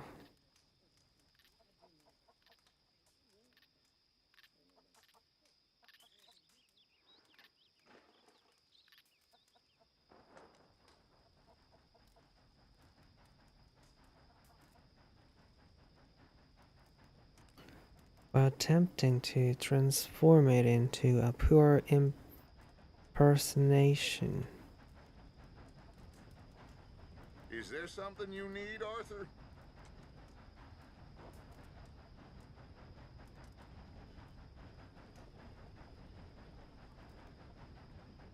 Of hero. We are as Adam, eating once more of the apple. Only this time knowing full well of the consequences to free the American soul, this new world soul. We must free the American spirit from the prison in which we have placed it. We must return to the American landscape. We must seek our solace, our comfort, our very heaven in the perfection and splendor of this place. What are you dallying for? Splendor of this place.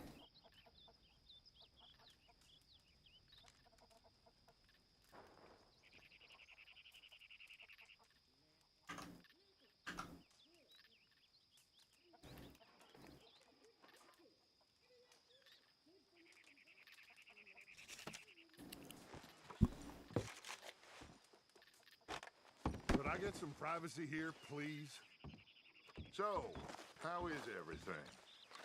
Not too bad. Excellent. 잊었어리터.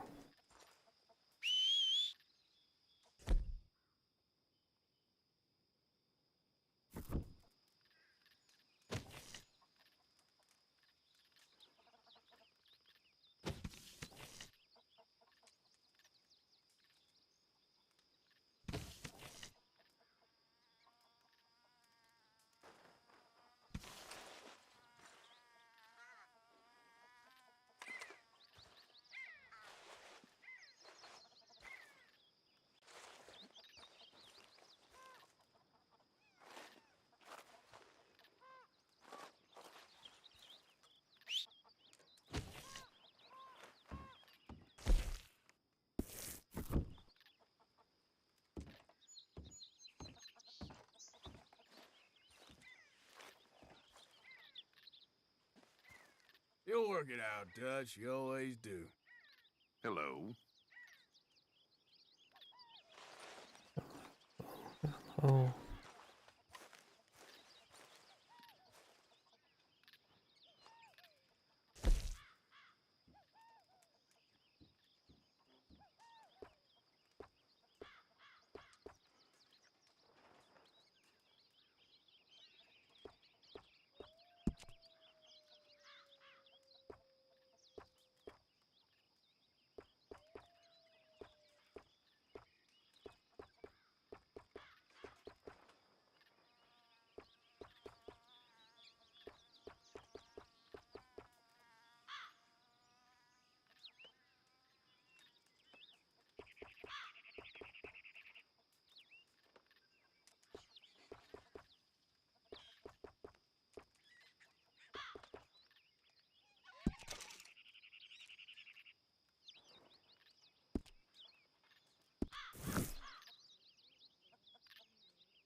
Beatrice Morgan.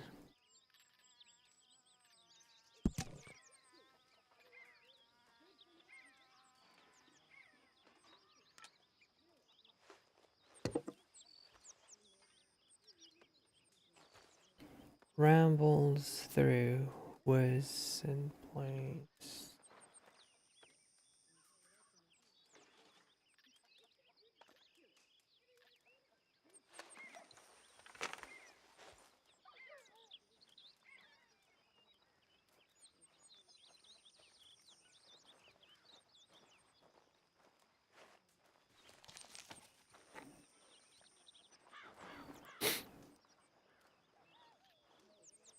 A field guide to the Botanical Kingdom.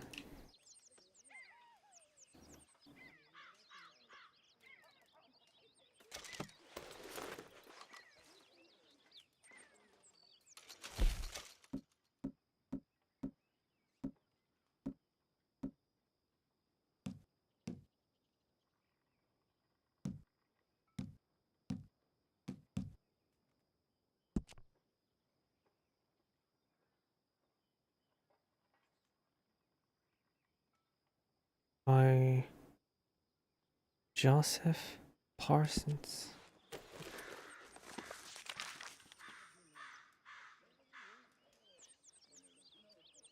When I immediately stumbled upon an older woman with some crow garlic. No, this is not a bulb of garlic sold by a miserable old crone. Indeed, she had less teeth than fingers, and a peculiar distemper for spewing auguries and portents.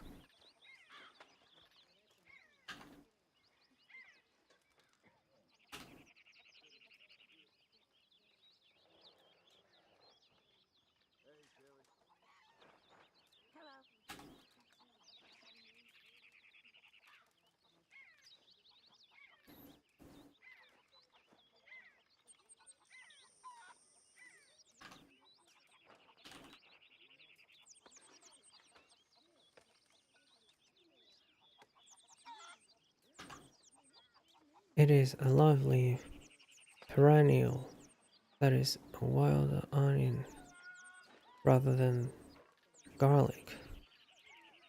God is delicious.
Well,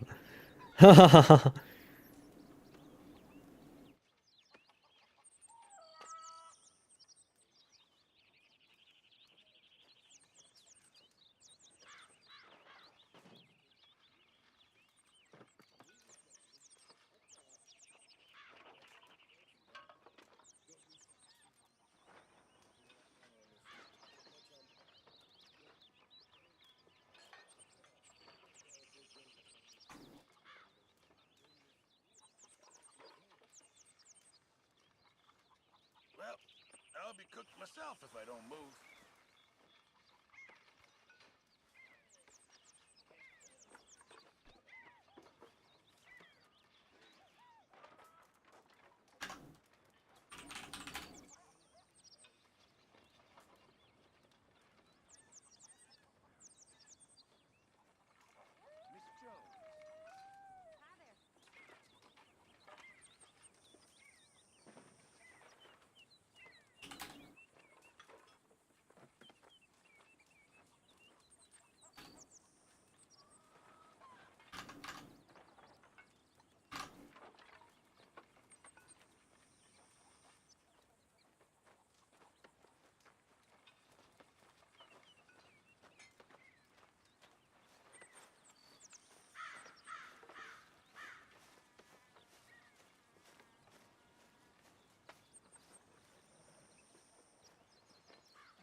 How are you?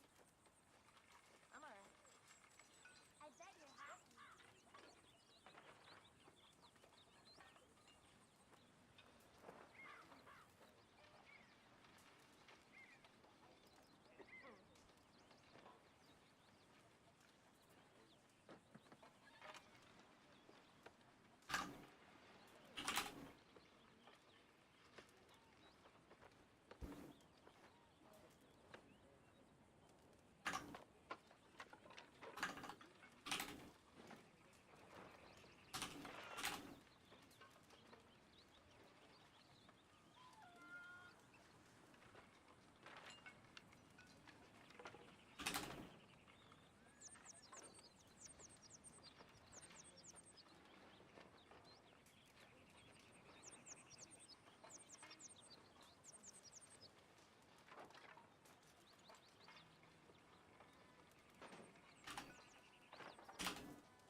Merlot. A full-boiled red wine that is known for its velvety texture that is produced most prominently in Bordeaux and California, and that is often blended with Cabernet Sauvignon.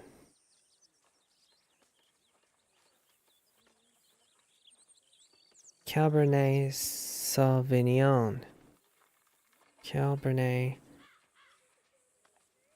Cabernet Sauvignon.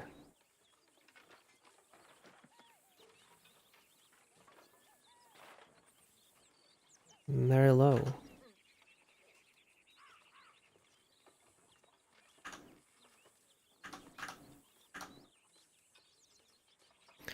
Do not be worried about the bluish marks that can occur on the underside.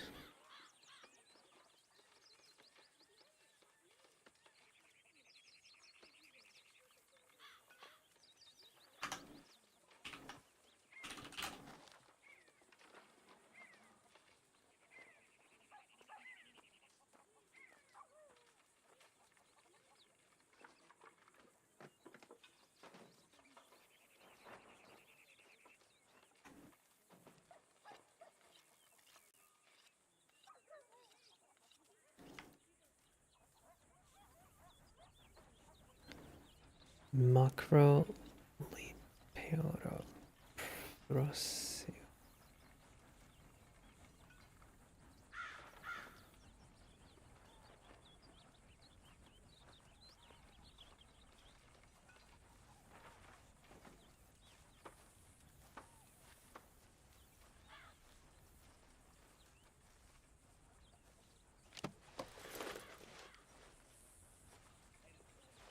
Oh.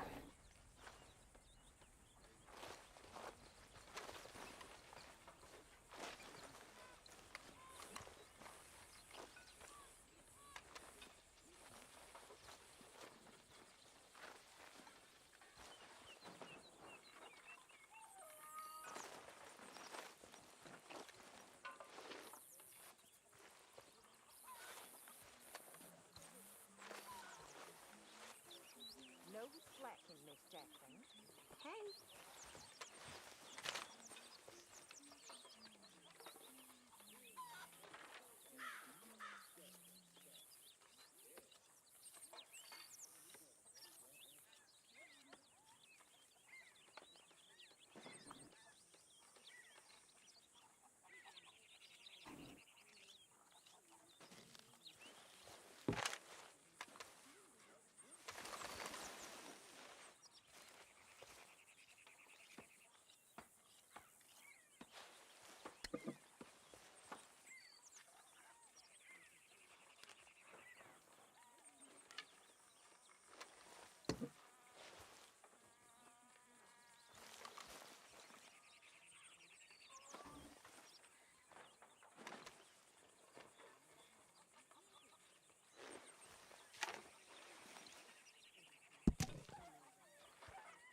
First bank robbery newspaper scrap April 15th, 1887 Branson Bank robbery.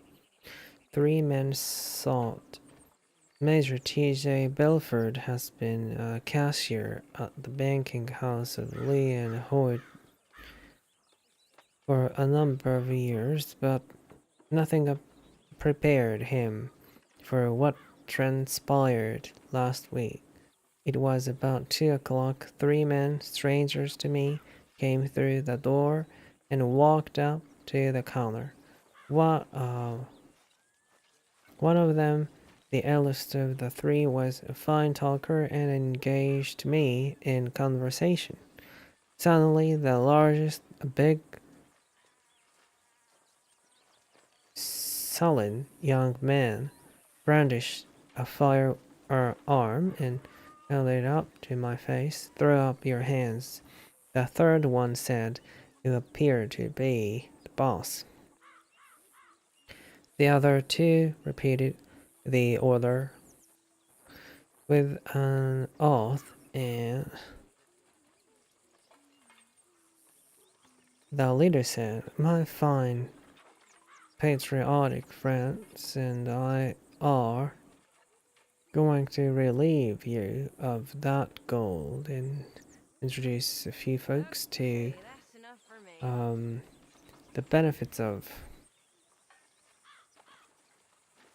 civilization."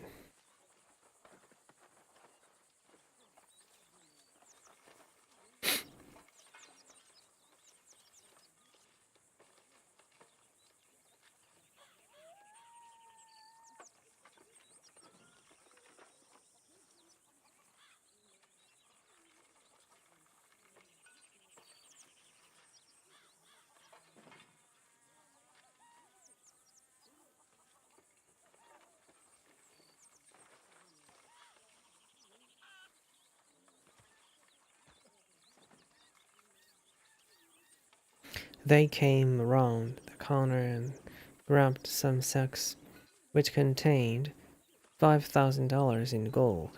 They demanded to know where the rest of the money was, and I pointed out 3 sacks containing silver, but it was too bulky for them. They retreated and one warned against sounding an alarm. I was never so terrified in my life, Mr. Belford told a reporter. The robbers are reported to have lingered in town, and there are unproven claims that the men traveled to hovels and shanties and even a home for orphans and gave handfuls of the ill-gotten gains to the poor.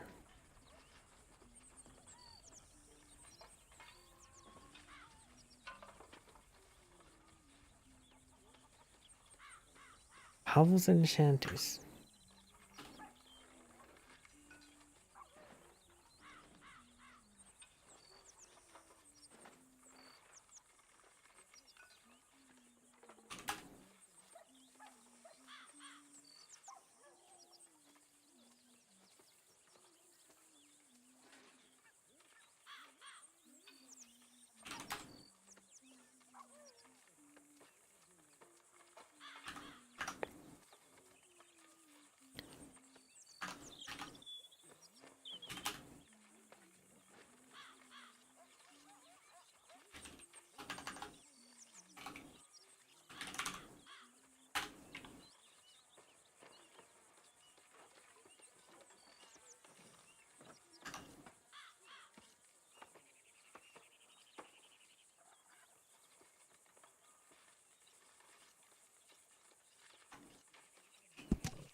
A Geological Compendium of Earth's Craters, J.D. Goddard. Enemies are difficult to run down in such instances, furnishing poor sport. Look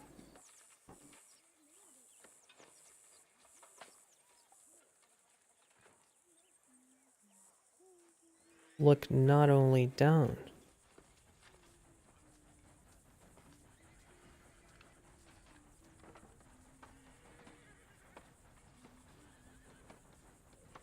but up when tracking moose, for they break twigs, bend branches, and tear the ground up quite significantly. The badger.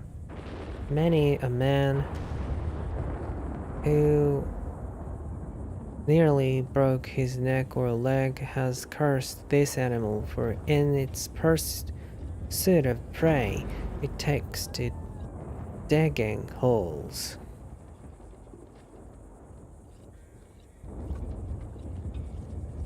These quickly are covered by leaves or weeds, and along comes a rider into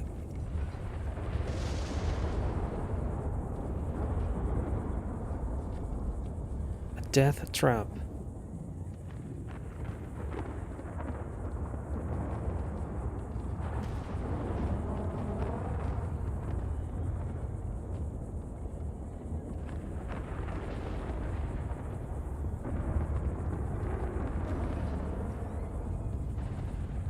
have been thrown from my horse on several occasions as it stepped into a badger hole.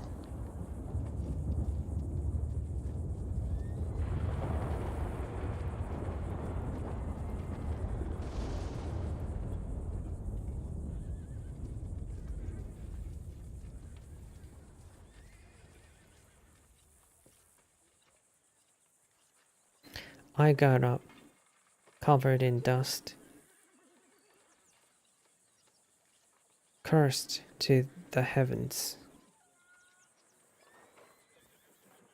then took to killing every one I could find within miles,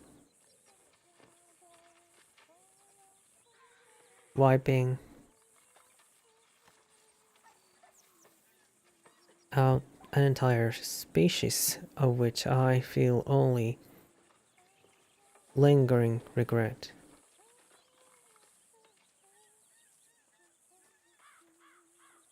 At times, nature should be left to its own devices up until the point where it inconveniences me, and then it should be eradicated. When approaching its hole, this idiotic creature will pop its head out to see what is coming.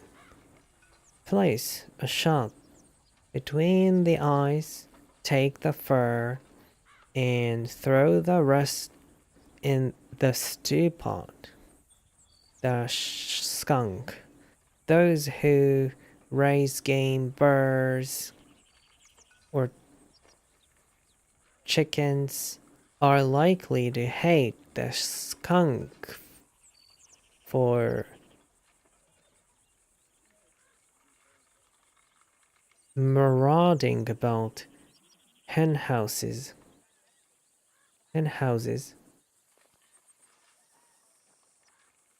But farmer and forester alike should leave these beasts alone. Many take to shooting skunks for sport, however, they eat quite a large amount of insect larvae, which helps crops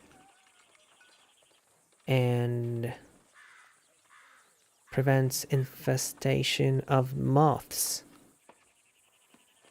and caterpillars. When you upset the balance of nature, man must pay from his pocketbook for artificial substances to rid of infestations.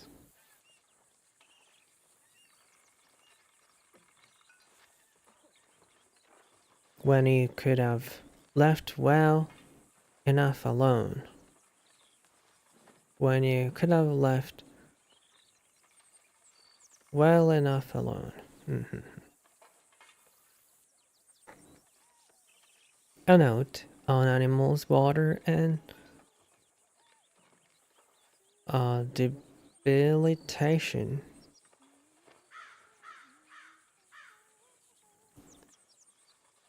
Now,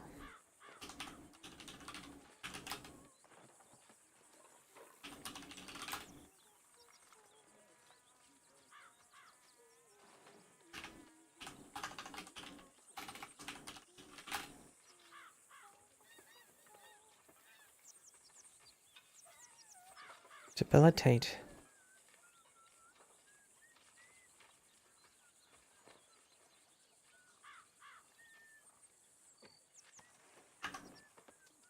Serious sickness often takes a household when fouled water is drunk.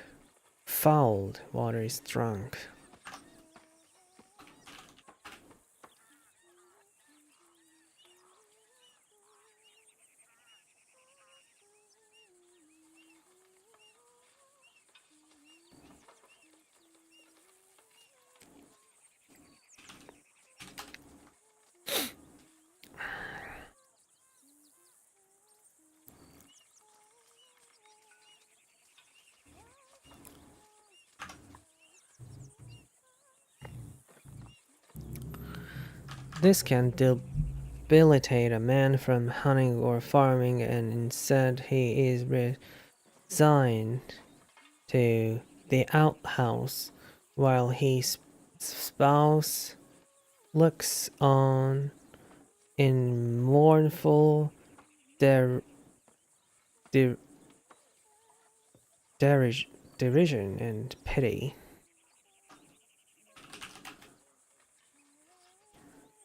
Derision.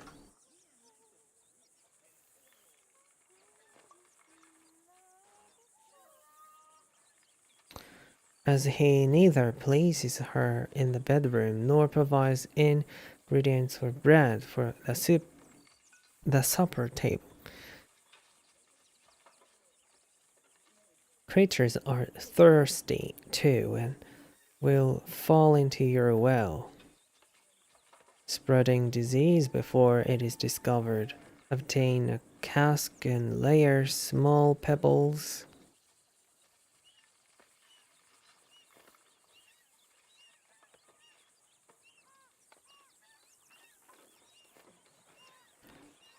Charcoal and a layer of sand inside. Attach a faucet at the bottom in order to draw off the water. This will provide perfect drinking water even if it tastes slightly like a dead raccoon. やだ。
はあ。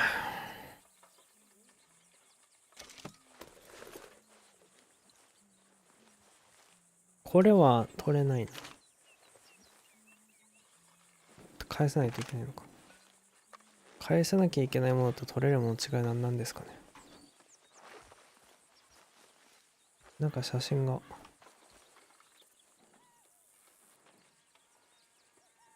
Arthur's Horseshoe.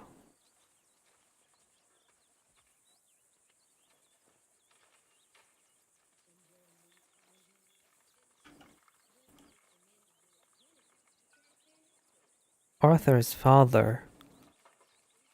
写真がある。Lyle Morgan. Larceny. 12/7 December 7th, 1874. ってことは25年前か。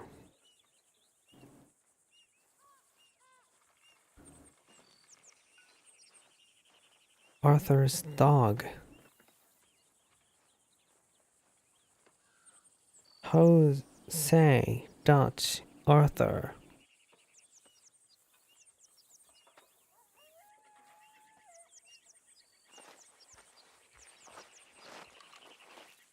ここが自分の、これ全部自分のものなのか。この人誰？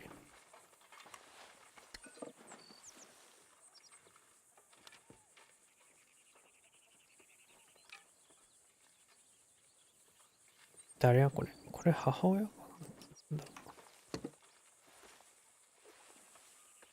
この花何これ？花から花が生えてるように見えるんだけど。Change clothing. Wardrobe.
Hi there, Arthur.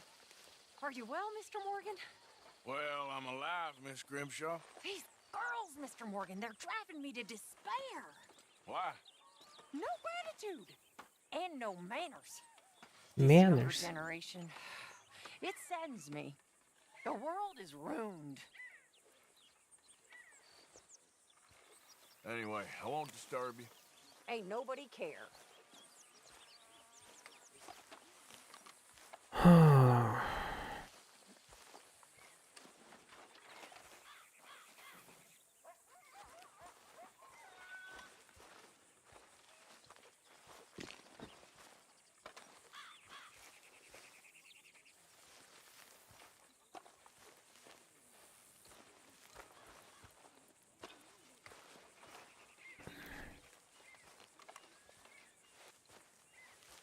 このびっくりマークは何なのこれ。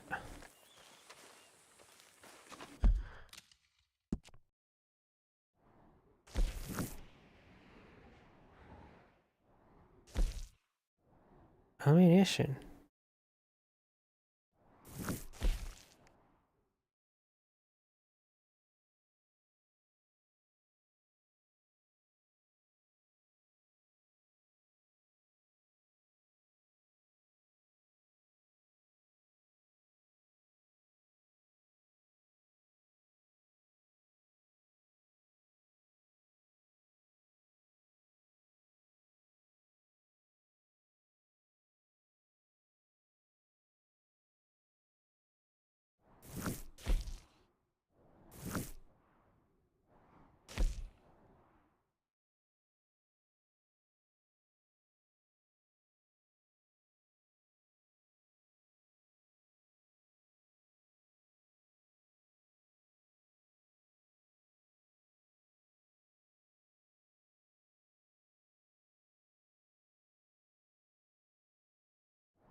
Communal fund.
of that?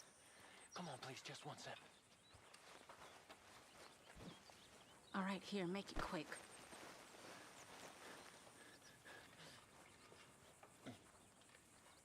Oh, damn. That's good. That's your lot. Listen, you couldn't get me a blanket or a dry pair of boots, could you? Sure. You want a bottle of champagne with that too? Coming right up.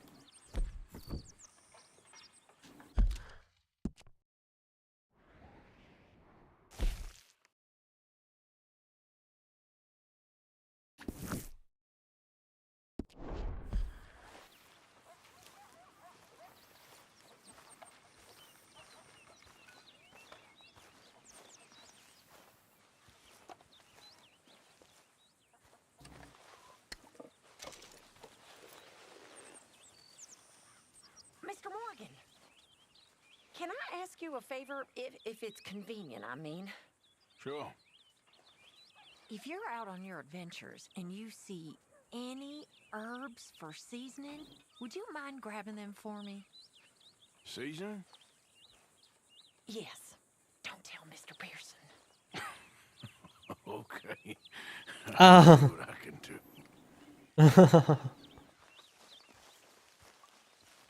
Suzanne.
Uncle Arthur?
Susan. Susan.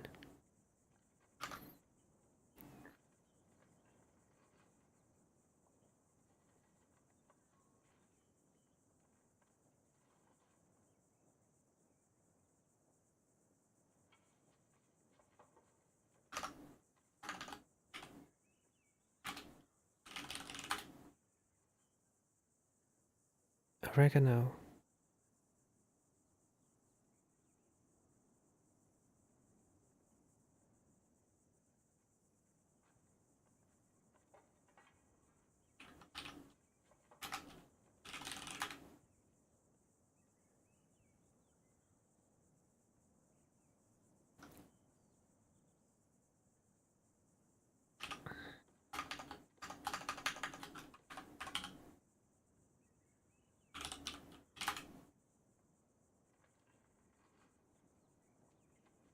time.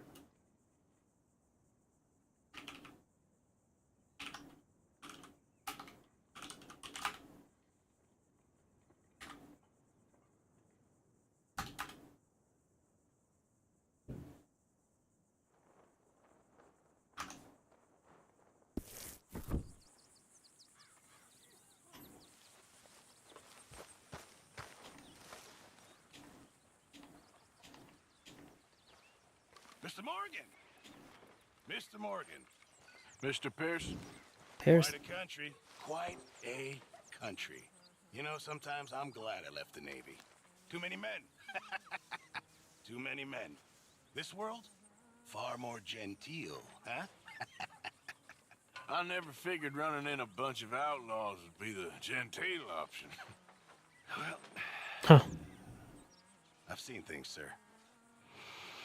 I've seen terrible things.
Hey there.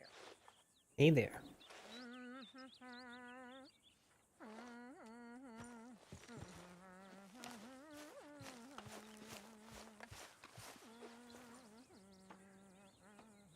You okay, Abigail? Settling in? Good.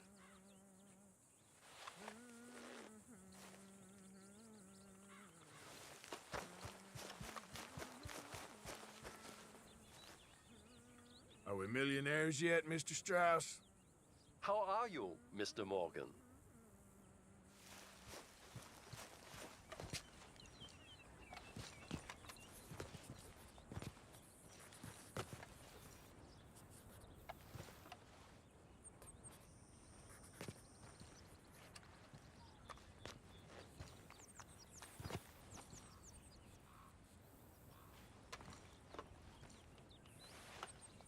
How are you, Mr. Morgan?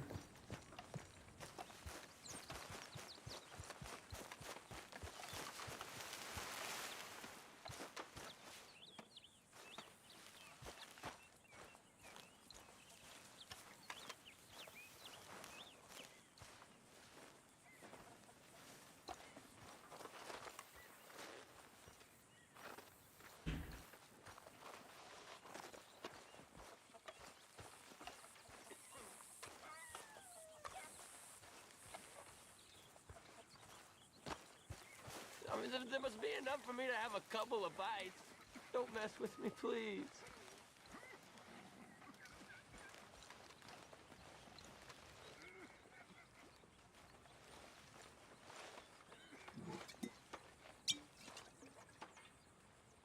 The thing is, John, we all gotta die. I know that. I, of all people, know that.